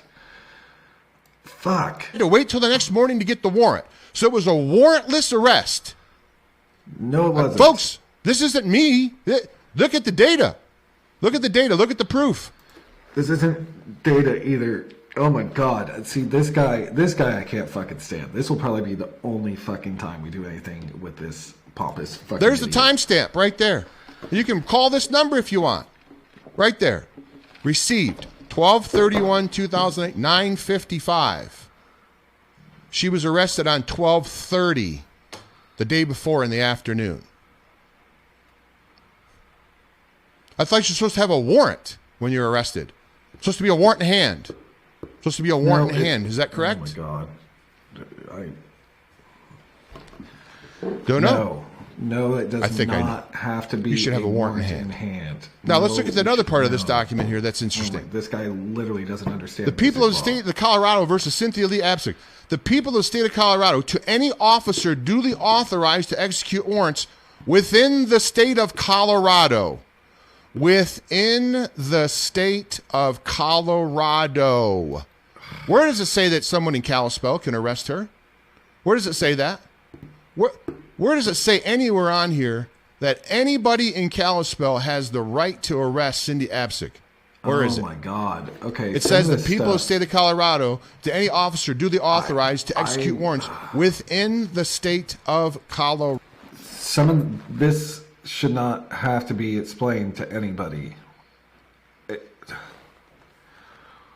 Why would... Oh my God, I don't even know. Okay, no, it doesn't. No, it doesn't. Whatever his argument is here, no, it doesn't.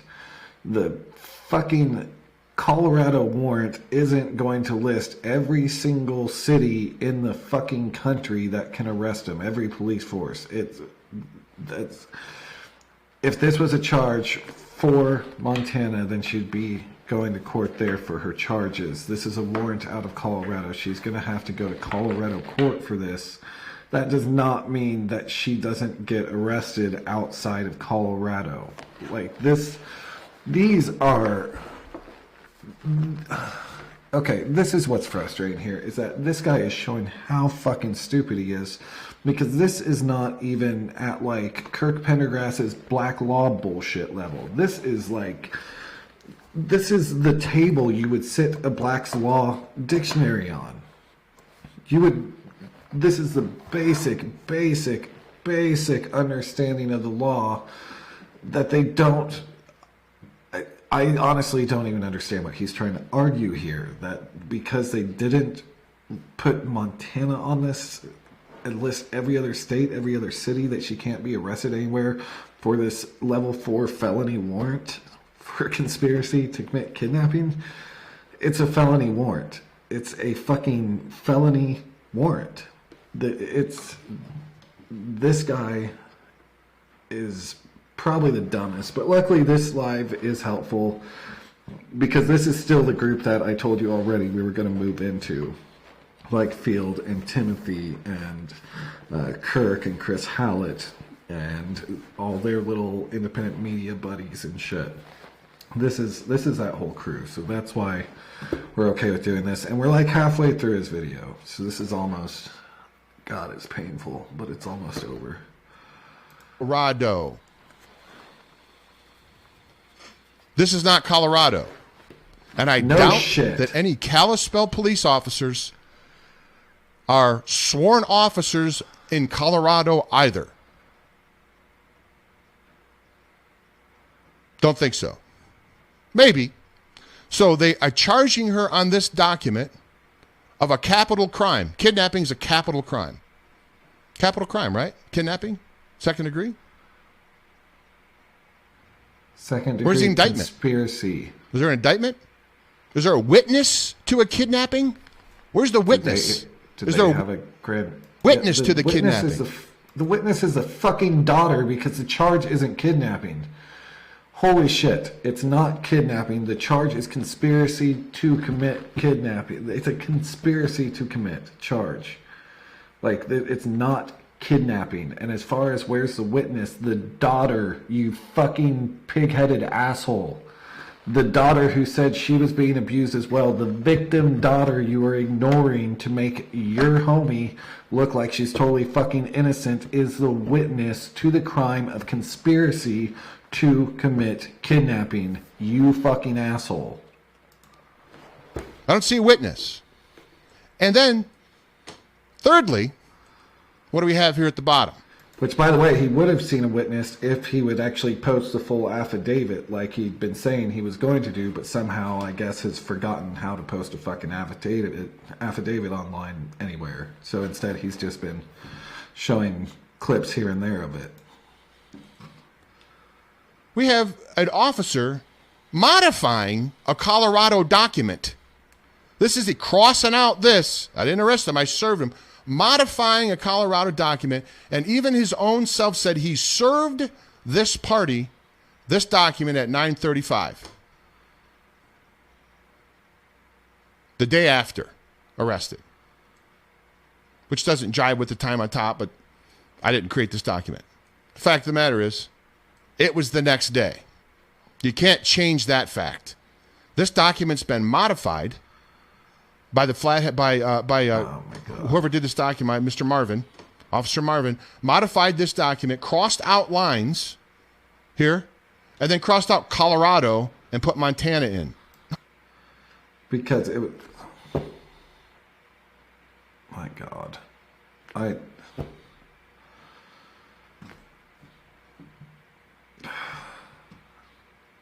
know what?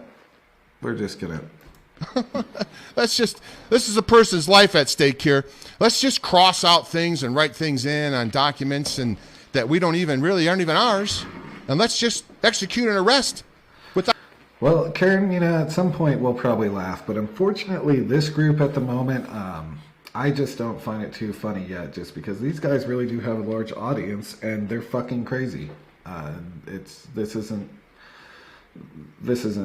funny. This isn't cute or cool at all. These guys are really pushing some deranged fucking conspiracies. Now, granted, James is pretty far down on the totem pole, but he kind of stepped himself into this situation and continues to dig his shithole deeper and deeper by trying to twist these different facts of the case in his narrative as they keep on happening, and he's looking like a fucking idiot. But this still, like I said, leads into this is kind of good to lead into Field McConnell and Timothy Homeseth and all of them. So again, that's why we're doing this. A warrant without a proper warrant, even. Shouldn't it be a proper warrant? It should say, I'm told, anyone, people, an officer anywhere, and a proper, was it UFAP? A proper warrant, it should say that an officer anywhere can arrest her. That's not what this says. This says an officer in Colorado has the jurisdiction to arrest her. That's who has the jurisdiction based upon that document right there. So let's see. She was arrested in Kalispell without a warrant and detained without the actual the warrant that was issued didn't even give them the jurisdiction to do that, yet they did it anyway. I don't know if he's necessarily QAnon stuff. I don't really know what he is. He just kind of seems to latch on to CPS cases with Michael Volpe. Michael Volpe, who he does like contribution pieces for a bunch of different outlets. And he's the one who saw the phone call of me calling into Shara's live and telling Shara and Lee Kenworthy that I'm a paid troll from Robert Beatty and all this other shit. Blackwater. I told him Blackwater pays us. And Michael Volpe is one of the dumb shits that believed that and thought I was being serious. He even went on Raymond Schwab's live and said that I'm paid by Robert Beatty and Blackwater, which, because Blackwater, the disbanded guerrilla military fucking contractors used by the government to go into other countries and use force to clear shit up, is 100% paying me and Robert Beatty to comment on people's Facebooks, because that makes total fucking sense. So Michael Volpe and this dude work together a lot. I actually invited Michael Volpe on a live, and he said that I had to go on James's live, and we emailed a couple times, and I just said, fuck it.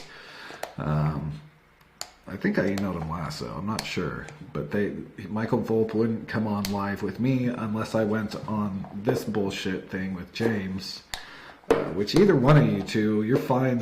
You're more than welcome to come on here with me. I don't think I'm going to accept any offers of coming on your shithead platforms. But if either two of you would like to come on and clear anything up from what I've said, please feel more than free to. And here, James, in case you still don't have it, here is my email in the comments.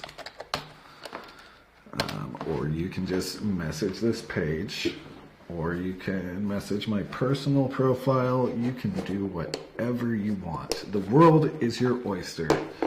You and Michael Volpe.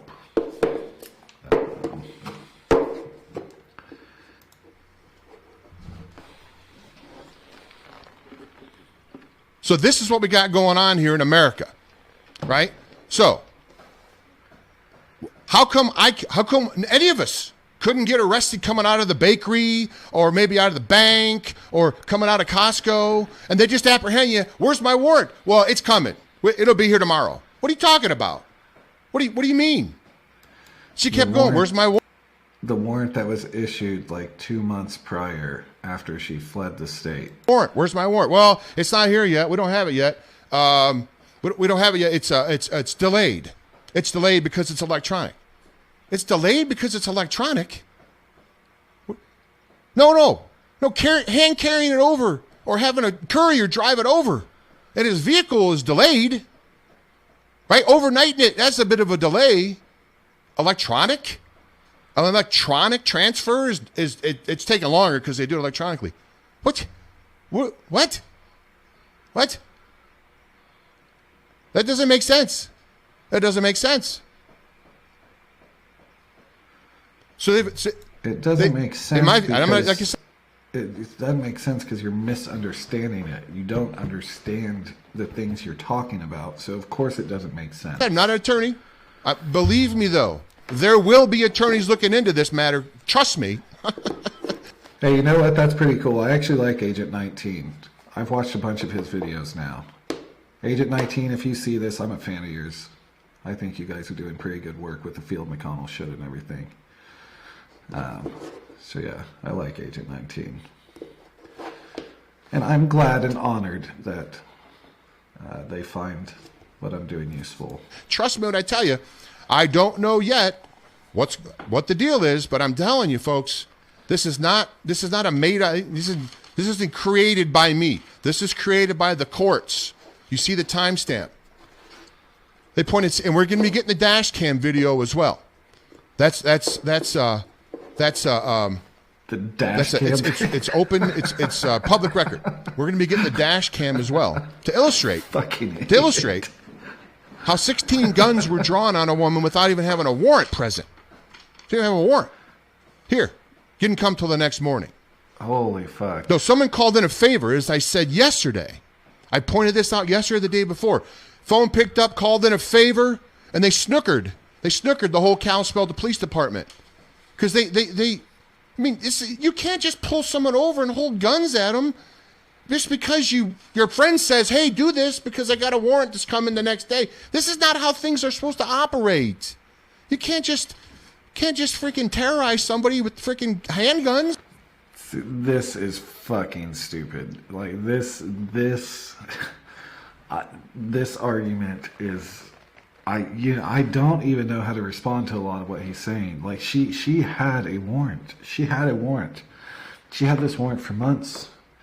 She actually missed custody hearings and shit. She went completely MIA when all this shit started coming out. She was on the run. She had a warrant. Like, they're gonna have to find a way stronger argument than what they're going with now, because this isn't gonna work. She had an argument, or had a warrant, and also, again, guns are gonna be pulled because it's a class 4 felony. It's a felony warrant from another state. There was an FBI agent there. They don't just ask you to please step out of the car so we can talk to you for a minute. If you have a warrant from another state for a class 4 felony and an FBI agent is there, you're going to have fucking guns pulled on you. And they're going to secure the situation. And the reason why they're going to do this is because many times in these sort of situations, guess what's happened? Officers have been shot. Because you're talking about felony warrants. So yes, they're going to have them get out of the car. I forget, he gave a description, but I forget what his description was. But for the most part, with this sort of warrant, you are going to be told to get out of the car. You're going to be told to put your hands on top of your head and face your back to the officers. There's even a chance that they're not even going to have you walk towards them. Instead, they're going to have you lay down on your belly right there next to your car with your back to them at gunpoint until an officer moves up and handcuffs you on the ground. Maybe they'll have you get out of the car, turn your back, and then they'll have you walk backwards towards them with your hands on your head. And I mean, there's no fucking around. I mean, you know, the police shootings, it's definitely not okay to shoot someone because somebody jerks or anything like that. But that's the sort of situation you're in. You're at gunpoint. You are considered a felony fugitive from another state. You're going to have guns on you, and you're not going to be allowed to make a grab for anything. That's how they can't treat it special because that's James White's friend who he's sure is innocent. So it turns out we got to go gentle with this lady that was planning an armed kidnapping. So it doesn't work like that. Again, this guy just does not understand basic fundamentals of law, like straight up basic fundamentals. And armed police officers, but none of us are safe. If this can go on, none of us are safe. They can detain any of us and say the warrant's on the way. What? Come on. What? That is another good point, too. Remind you, it's not even just her that was armed. According to the daughter, Cynthia was armed. And then also there was Ryan, the other armed guard. And before Ryan, there was 2 other armed guards. So as far as law enforcement knows, Cynthia's armed and has a class 4 felony warrant for conspiracy to commit armed kidnapping. And then on top of that, they may possibly have an unknown male who is also armed in the vehicle with her. And God knows what fucking charges he has or warrants or anything like that. So again, this is a situation where they're going to tell the officers to approach with caution, take this serious, and this is how this is going to play out. I mean, it's fuck, dude. This is how bad it's gotten. This is how bad it's gotten. Really. It really is. You know, and I'm not here to try to disparage. I mean, these guys are probably just following. I mean, it's probably police officers are probably just following orders, right? But, you know, I mean, couldn't even one of the police officers that had the guns pulled, couldn't they just said, hey, we got a warrant? Is there a warrant for this?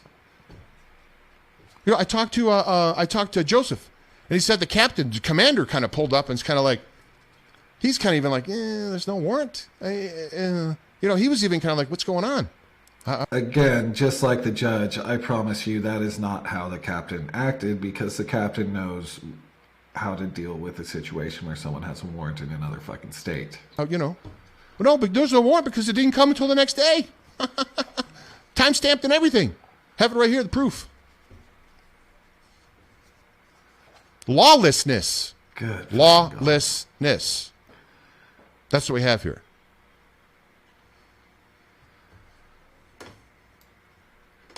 And what happens is these idiots get legal advice from these people that don't understand the law whatsoever. Then their case gets fucked up, and then they scream that it's an injustice, when in reality they just got bad advice from someone that doesn't know what the fuck they're talking about, and they screwed up their own damn case. Now I want to talk, if I can here, about the poor excuse for what's called reporting around here. So I just want to say before I go into this, it must be a pretty sad life for someone to spend years in journalism school, pay all that money, all that time, take all those tests, go through all that heartache, and you come out and you're a tool for the corporate media and for the police. I mean, I hope you realize you've wasted your money. You've wasted your money. I've been at events with these people that work for these mainstream news things, and they treat me like I'm crap, like I'm secondary, right? And they're the fake news. You see, they're the fake news. Now, here's my question. Here's my question to these guys and gals. Did anybody bother? Did anybody, before they printed this stuff, did anybody even bother to walk up to the cop before you just printed what they told you to print? Did anybody ever bother to walk up and go, hey, is there a warrant for this? Right? Is there a warrant for what are you talking about? How about that? Nope. We'll just take the press release from what the police department say. and we'll just put it on our website like a parrot. We'll just parrot it right out. Right? We won't. Which, by the way, that first article actually had mentioned that they got the same redacted police affidavit that he's been not posting the full thing of. And what he's doing is actually parroting what the mother's telling him without fact-checking it whatsoever, and at the same time dismissing her daughter, who's claiming to be a victim, completely dismissing her account whatsoever just to keep on protecting this narrative that he wants, that CPS bad, mother good, daughter's crazy. I can't believe this fucking asshole went as far as to say that the daughter has psychological issues. Like, that's pretty twisted, that he's going to turn around on the actual victim, not his deep state bullshit blah blah blah victim, the daughter who for weeks talked about this with her school counselor for weeks, and she was scared to tell anybody else. That's who he's dismissing. This isn't about Douglas County. He's dismissing a victim's statement, a teenage victim. That's fucking disgusting. We won't investigate.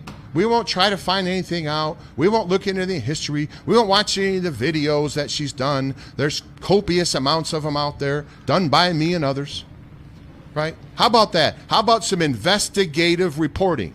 How about that? Nope. Those days are over. We're going to take the press release and we're going to put our company stamp on it and write our reporter's name in, and we're going to send it out.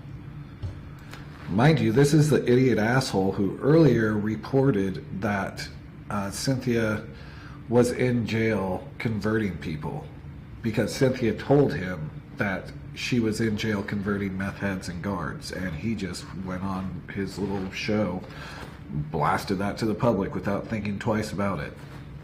Brilliant. Send in another one. They're going to do it again. This is media these days. This is media, folks. This is what we have here in Kalispell and other places, not just here. No one bothers to look. No one bothers to check. They just put it out. So, literally what he's doing. I appreciate everyone. Thanks, Victorious Libertas, for looking in here on the broadcast. I just want to say I enjoy your work and keep it up. Thanks very much for all you guys do there. Appreciate Jim and Angie, good folks. So what we have here is we have a situation where two out-of-state travelers were driving through and were literally detained at gunpoint, and one was let go, but the female passenger was detained at gunpoint in Kalispell without a warrant. Which, that is another thing. Actually, Randy just brought up a really good point. The daughter that reported all this, which that is, that part's confirmed. That happened. The teenage daughter, had to put up with these fucking psychopaths that Kirk Pendergrass and fucking Field McConnell very likely had a big hand in sending that way. Field McConnell actually did say on one of those videos that's been removed, again, that he had sent somebody down there in his car with his gun. So not only are we talking about the possible abuse to the daughter from the mom, because the daughter said Cynthia had started becoming abusive towards her in those last few months, she was bringing completely strange armed men to live on their couch from the internet. Just random dudes from the internet that were there to protect her. Really stop and think about how fucking crazy that is. Field McConnell, the dude that claims that he's friends with Trump, speaks to Trump. On one of his lives that was deleted, he was talking about how he requested from Trump if he could resign or retire, and President Trump told him he could not retire yet. That never happened. Field McConnell isn't talking to fucking President goddamn Trump. Holy shit, how is anybody believing this? Kirk Pendergrass is not part of the Pentagon pedophile task force. It doesn't exist. None of this stuff exists. So, I mean, this is so much crazier than the Fran shit. Now, granted, Fran and David did start claiming all their shit about the Trump human trafficking task force thing, and that whatever it was, and Trump was talking directly to them, which that didn't happen either. None of these people are talking to President Trump. This shouldn't have to be explained. Like, guys, this really shouldn't have to be explained to anybody. But here we are. But yeah, that's the thing. This teenage daughter was there with these lunatics. Phil McConnell is literally in jail for threatening a random attorney in Florida right now. And he sent one of his armed people to stay with this mother and teenage girl. Like that. This is not a good situation. Guns drawn on them. How does that happen? Isn't there supposed to be checks and balances in place? Couldn't they have at least waited for the warrant to show up? Come on, it showed up only what? 13, 14 hours later, whatever it was. Right? They couldn't have waited another half a day? But so you don't violate someone's constitutional rights, you could have just waited a little bit of time until the warrant came through? How about... There was no constitutional violation. Nowhere in the content. No, this guy's a fucking idiot. That. How about that? I don't know. That's a crazy concept, you know, following your oath to the Constitution and all. I know that's not really passé, or that's not really in vogue anymore, right? Following your oath. But myself and the citizens of this country request that you please do so. I mean, don't take the oath if you're not going to follow it, because then you become a fraud. Just because a judge signs a piece of paper doesn't mean that you have the right to violate someone's constitutional rights. You took an oath to the Constitution, not to the judge, not to the mayor, not to the police chief, not to the governor. You took an oath to the Constitution. We're a nation of laws, not a nation of men.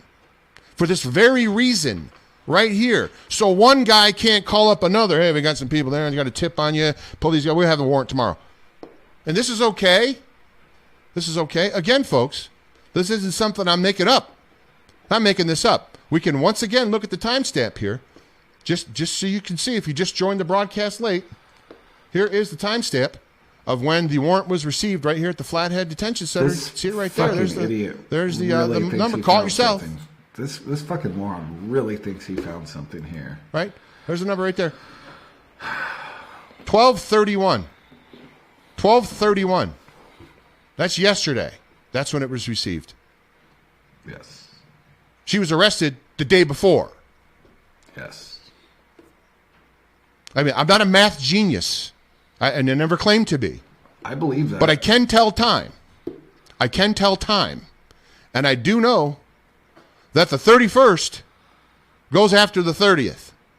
Excellent. And you should have a warrant in your hand when you draw guns on people and scare the living bejesus out of them with 16 guns drawn on them in the middle of town after they get done eating at a restaurant. Oh, man. Could you, especially, they couldn't have waited. This is supposed to be a kidnapper, child kidnapper, or you know, a capital criminal, and they couldn't have at least just waited. Nope. Couldn't have waited. Maybe they thought it was some big collar. Maybe they thought they were going to be on the 6 o'clock news. You know, they couldn't have ignored that tip that she was in their area for another day to go arrest that person for the warrant that they had, because James doesn't understand that they didn't need a paper copy. This is fucking retarded. Holding her up like a big fish, you know, like a marlin. Holding her. Ah, we got her. Here she is. I don't know what they were thinking. But they weren't operating within the law if they were arresting her without a warrant being present. James, if you end up seeing this, could you do me a favor and just explain what exact constitutional violation you think there was and what law you think there is? You gotta help me out here, bud. Where are you not understanding, like, digital age warrant? She had a warrant, but they knew she had a warrant. Like, there was a warrant. I don't know why this isn't connecting. I don't know where the confusion is. I don't know. Well, there's a loophole. Is there a loophole? I don't know. Maybe it's a loophole I don't know about. If there's a loophole I don't know about, it needs to be filled, because you should not be arrested without a warrant that arrives the next day. There's a number. Oh, Montana code and this thing. I don't care. It doesn't. None of that stuff means anything, right? Your code and your fictitious, administrative law that you place over the Constitution to control people really means nothing, right? It only means that because we comply with it, and that's the problem. We need to stop doing that. This is fraudulent. This is fraudulent, right here. You can't arrest somebody without a warrant. Oh, it's on the way. Really? Yeah. If that becomes the standard, Shit, I just noticed Arlena Wiles is in his comments. Dismantle the bar. For justice in this country. We'll arrest you now. Warrants on the way. We're all doomed. You, me, everybody watching this. We're all doomed. Because due process will be destroyed. Due process will be destroyed forever. In the comment section, Arlena Willis says, they booked me at 175 pounds, and I am not even 175 pounds. Okay. Never come back.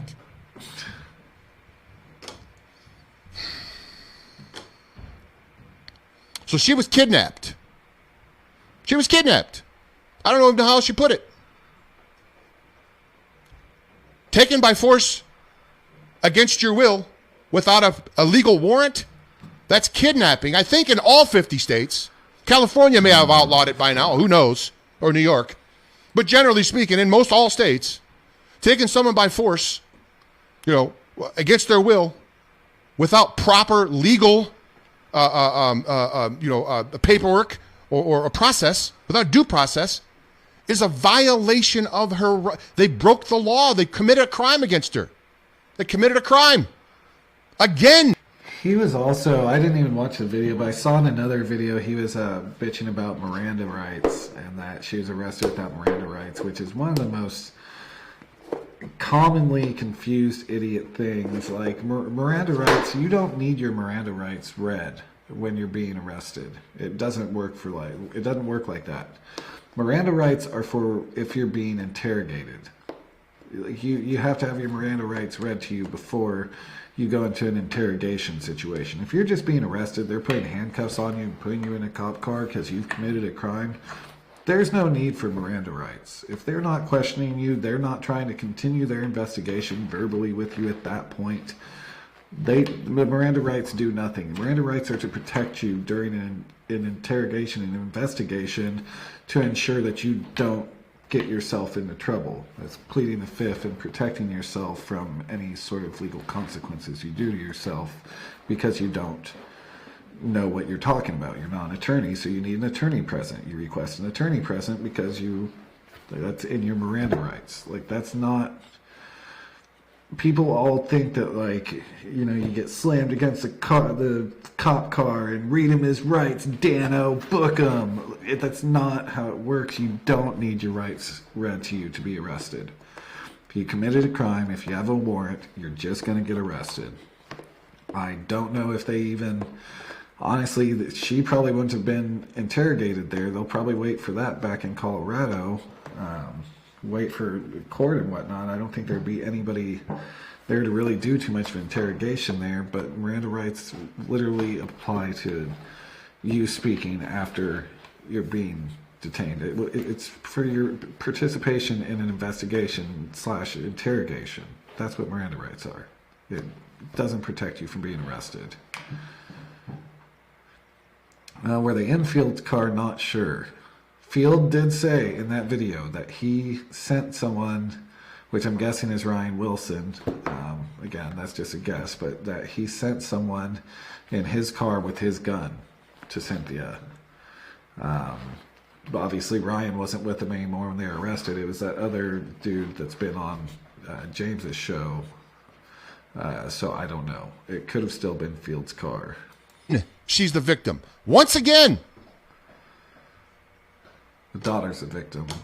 The kids.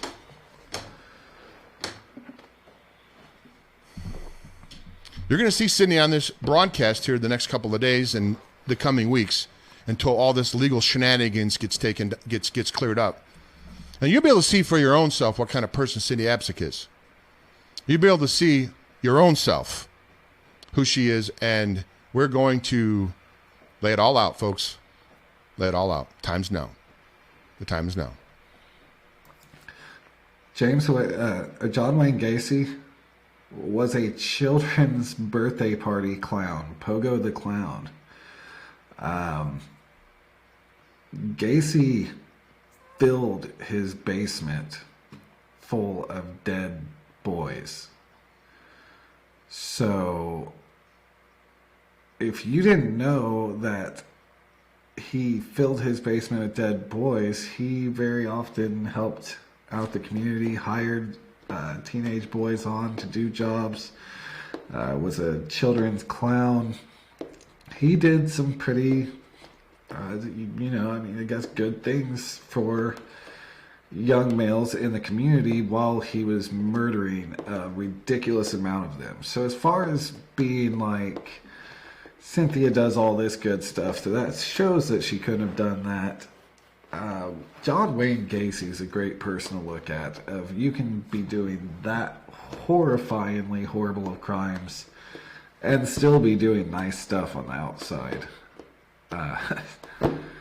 This means nothing. Her preaching to meth heads in prison does not mean that she was not trying to plan an armed kidnapping, especially when she was on the air with Field McConnell, which I'll bet that Field McConnell's people had that video pulled down because of Field already being in jail and knowing damn well that those videos could get them in some more fucking trouble.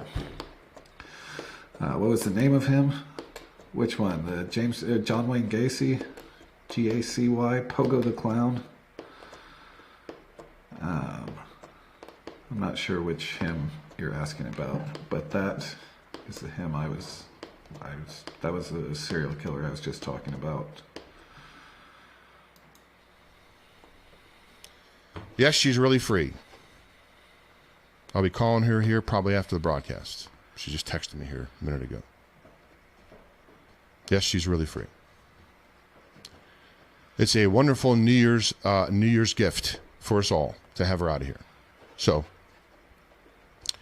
more to come on this, folks. I have people texting me here. I got people that I got to call. It's maybe I got a document here. I think one of my research guys maybe sent a document over for me here. Let me see if it came, and if I can bring it up here. I don't know what it is. I haven't researched it. But we'll do more shows. Okay, I don't have it with me. We'll do more shows as time continues to go on, of course. But I got a bunch of things that we have to do here to get caught up on stuff here around here, because the last couple of days it's been, this drama has been playing out here the last couple of days. So we are, we're a little bit behind here. So I got some things we got to catch up on. So I don't know if I'll be doing it. Oh, I do have a show here today at 3 p.m.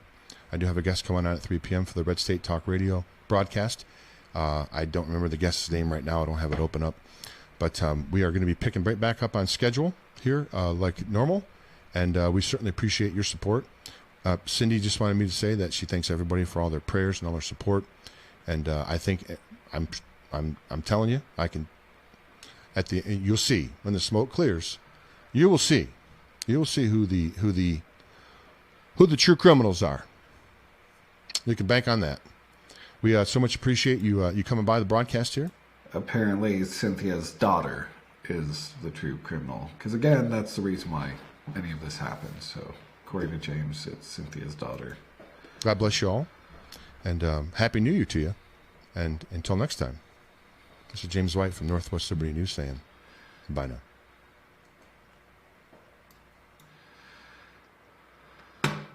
Oh, my God. So, man. So I'd say for now, really that's all that I got on that Cynthia situation. We'll do these like focus lives, and it's kind of good to do this because again, we're going to start inching over to Kirk and Chris Hallett and E-Claus and Field McConnell and Timothy Homeseth. We're going to start inching our way to all of them, all of their little independent journalist buddies.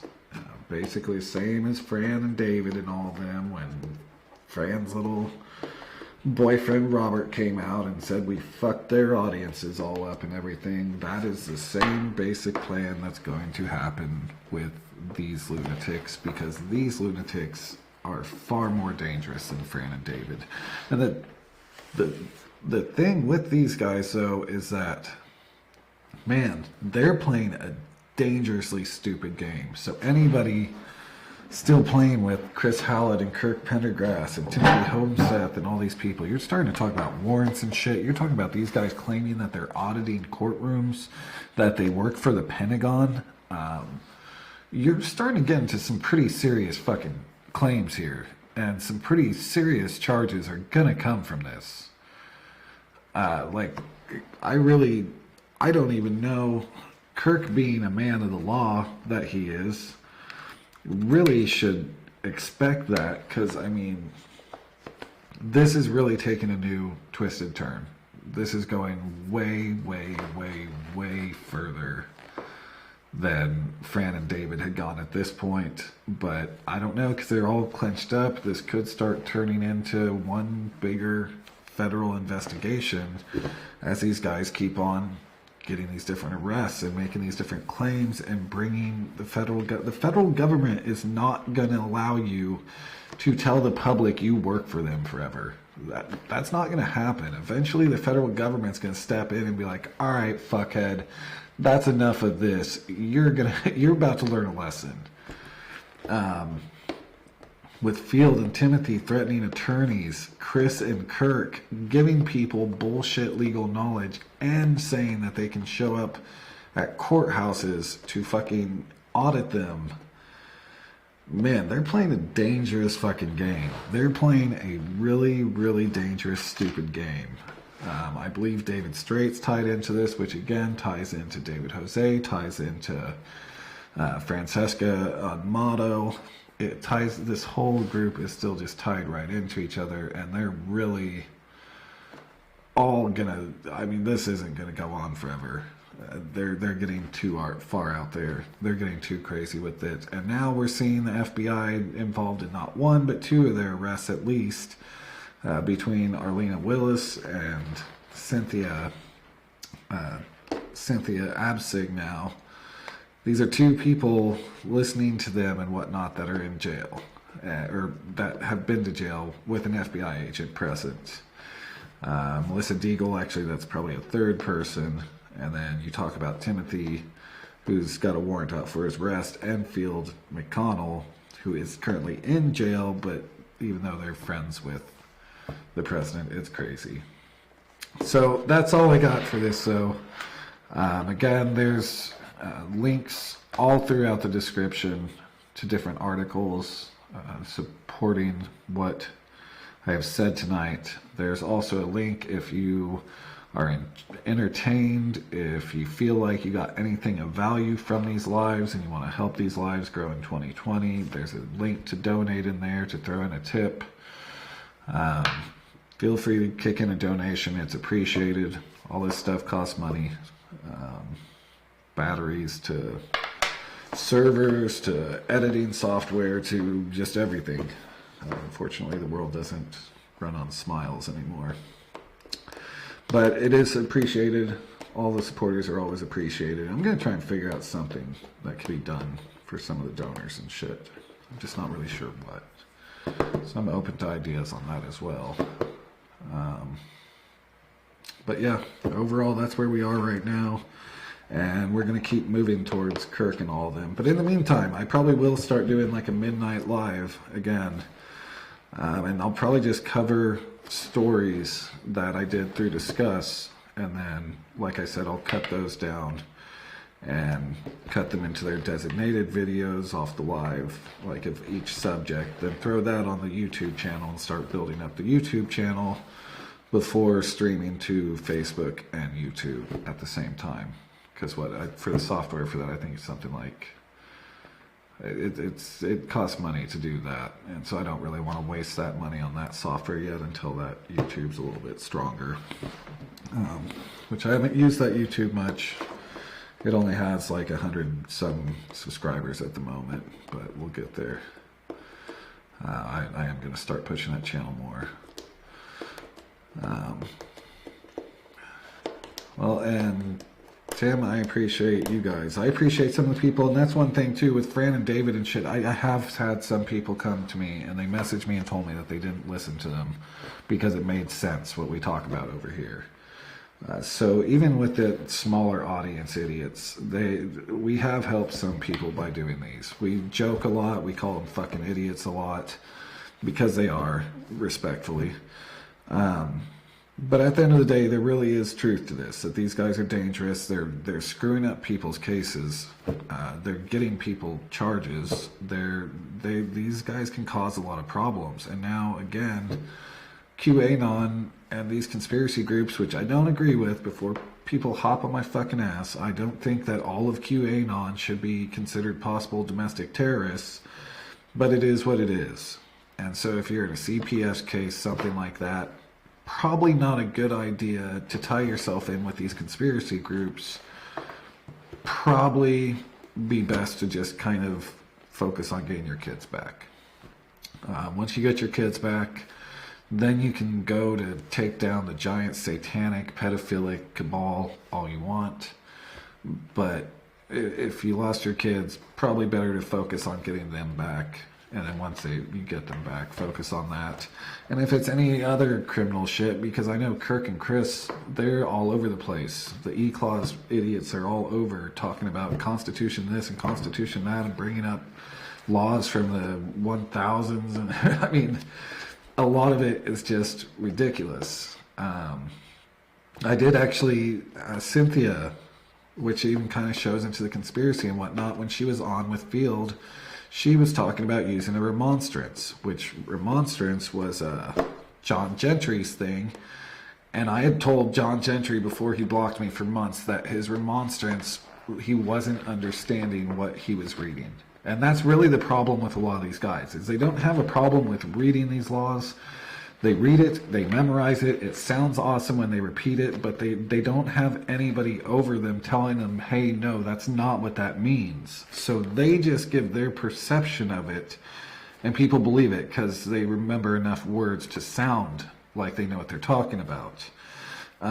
John Gentry, I told him for months, you don't understand what you're talking about. I mean, this guy wrote a remonstrance, and in it, for, what was it, Tennessee, he was referencing articles about things that happened in Florida right off the bat, which his remonstrance was trying to destroy the bar in Tennessee, but yet he wasn't listing anything that happened in Tennessee. He was going with Florida. That doesn't make sense. So I told him that, and finally he got to go in front of legislatures in the legislature in Tennessee, and they told him straight up, you don't understand what you're doing. Like, because the remonstrance is from like 1840 or something, and he's trying to bring it back, but Cynthia said that she was filing her remonstrance and shit. So they literally don't understand what they're talking about, and the problem is law is confusing. It is. I'm not a fucking expert in law whatsoever. I got a pretty good grasp on very basic levels of it. Luckily, I do have a lot of attorney friends I can contact and ask if I'm really confused on something. But even then, law's supposed to be confusing.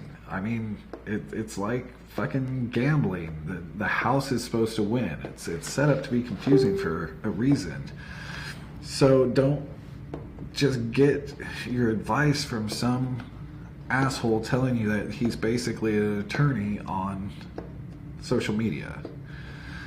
QAnon, which I guess we could explain that real quick. QAnon, if you ask me, I think is an 8chan troll that got taken way too far. Just completely out of just way too far, got out of fucking control.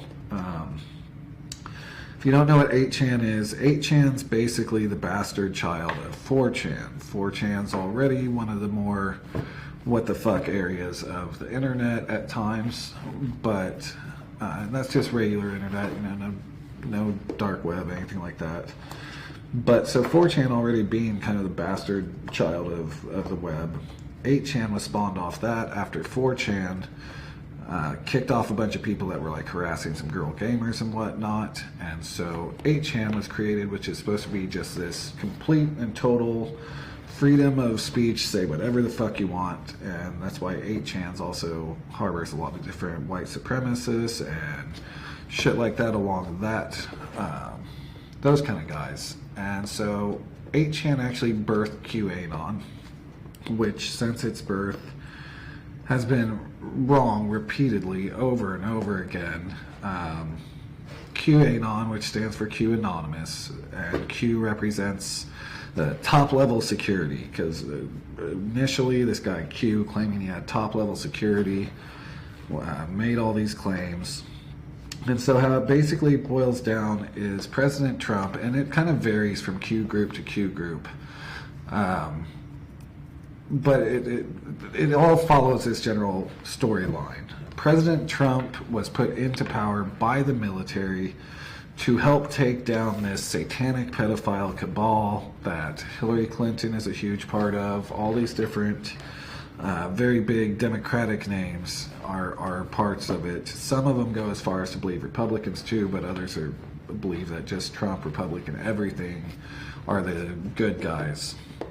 So they believe that Trump speaks to them through media and whatnot. Like, what was it? During Bush's funeral, I believe it was, there was an angle from Fox News where they claimed that these cement tiles that the coffin was on, like, made a Q, and it was President Trump sending a message to Q that something was about to happen.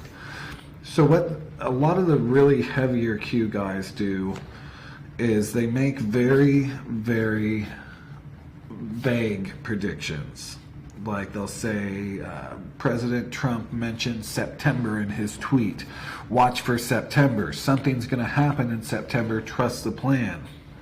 And then, like a politician will get arrested for some dirty shit, or somebody close to a politician will get arrested for some dirty shit in September. And then they're like, oh, see, we told you something big was going to happen, when in reality, they make a very broad guess of shit that happens every fucking month. Another thing that happened with Q was, for a long time, they're the main source of them saying that there's over 100,000 sealed indictments that are going to be unsealed any day to arrest all the Democrats. It's not fucking true. What it is people from Q don't understand how PACER works. If you don't know what PACER is a PACER. What is it? I believe it's .com. Go to PACER and check it out yourself. It's court records. Tons of every court record. You type it in, you can find the court record you want. So with PACER, they'll mark things as these sealed in what they believe are sealed indictments, but in reality, with PACER, how they do it is that can be anything from a speeding ticket to a summons to, anything. It's not just these indictments that people think they are. And so what they did was, instead of looking each month that these sealed indictments were, a lot of them have been opened and that court case has proceeded, but they don't look at the monthly numbers that are unsealed and what they actually were. Instead, they've just been adding up numbers of sealed indictments every month, giving them this ridiculous fucking number. in reality, the sealed indictments, that's why, and every time they say, oh, they're arresting Biden and Hillary and all this on the 23rd, the sealed indictments are about to come out. That's why the sealed indictments haven't come out, because they don't exist. They just don't understand how to read Pacer. They don't understand how Pacer files things. Not everything that's sealed on Pacer has to do with a sealed indictment. That's how it works. So that's QAnon. Again, they think Trump's the savior. He was put here by God. Some of them do get pretty dark and pretty deep into the satanic, pedophilic cabal. And then you got real trafficking again, which this is where a lot of the problems come from, is that this is a real issue. And things like Epstein is a real issue. The problem is that it's still just kind of meshes together, makes them both blurry and really fucking hard to identify what's actually going on and who's actually doing what. As far as human trafficking goes, that's the most profitable industry, black market industry in the world. So are some of the most powerful people in the world taking part in it? Absolutely. Abso-fucking-lutely they are. You would have to be. At that point, if you're on a sort of level, especially when it's going to the international level and you're looking at areas like Haiti and shit like that, and targeting them during the disruption of like the major earthquake, and then sending in supposed groups to help move the children out. This is not, cheap plans. These are not low-level shit. This is intelligent people with money that can pay for picking these more poverty-stricken areas of the country, and like the fucking Native American women, holy shit, they're taken left and right. All of these, there's a design, there's intelligence to this shit. So it's not just gangbangers running around putting guns to people's heads. There's a level of intelligence to this. There was a lot of people placed all over from the Haiti earthquake that really still can't be explained, and there's a lot of money pumped into there that can't be explained. And all of this shit, that's the exact problem. When you just start throwing everybody's eating babies and worshiping the devil, no, chances are they're just making a shitload of money. Honestly, if you're that high up where you're on any sort of international human trafficking ring, you're making a lot of money. Chances are you aren't actually eating the babies unless you're just that drugged out and crazy at the moment. Chances are you're selling the babies to continue making money. I don't know. It's weird, but that's a basic summary of QAnon. Most of them are harmless, and sometimes you can actually find some good information from some of the QAnon groups. I'm not going to lie, I have found some good stuff, and I have noticed in a lot of the groups, more people have been like, hey, stop posting this bullshit because you're making all of us look stupid. I've noticed more people saying that as some of this shit gets more and more out there. Like Connie Reguli posting about the fake story about Biden witnesses and shit. So I don't know. But I think that should do it then.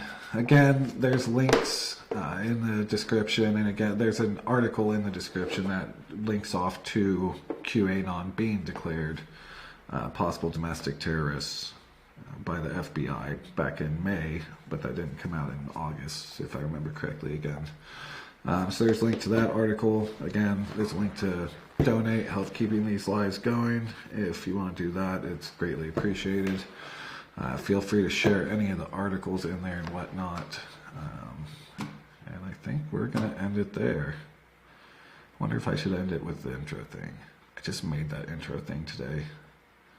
Yeah, I just made that today. So you know what? I'm going to end it with my little intro thing, which that's not going to be forever. I'm actually working on a video that I'm going to put over that picture thing instead. But all right, guys, I'm going to throw this on the YouTube as well, and I don't know, I'll probably start pushing the Discuss YouTube channel more. So I don't know. But Thank you guys for watching. Thank you guys for supporting, and we'll keep on digging in towards Kirk and Chris and Field and all of their friends.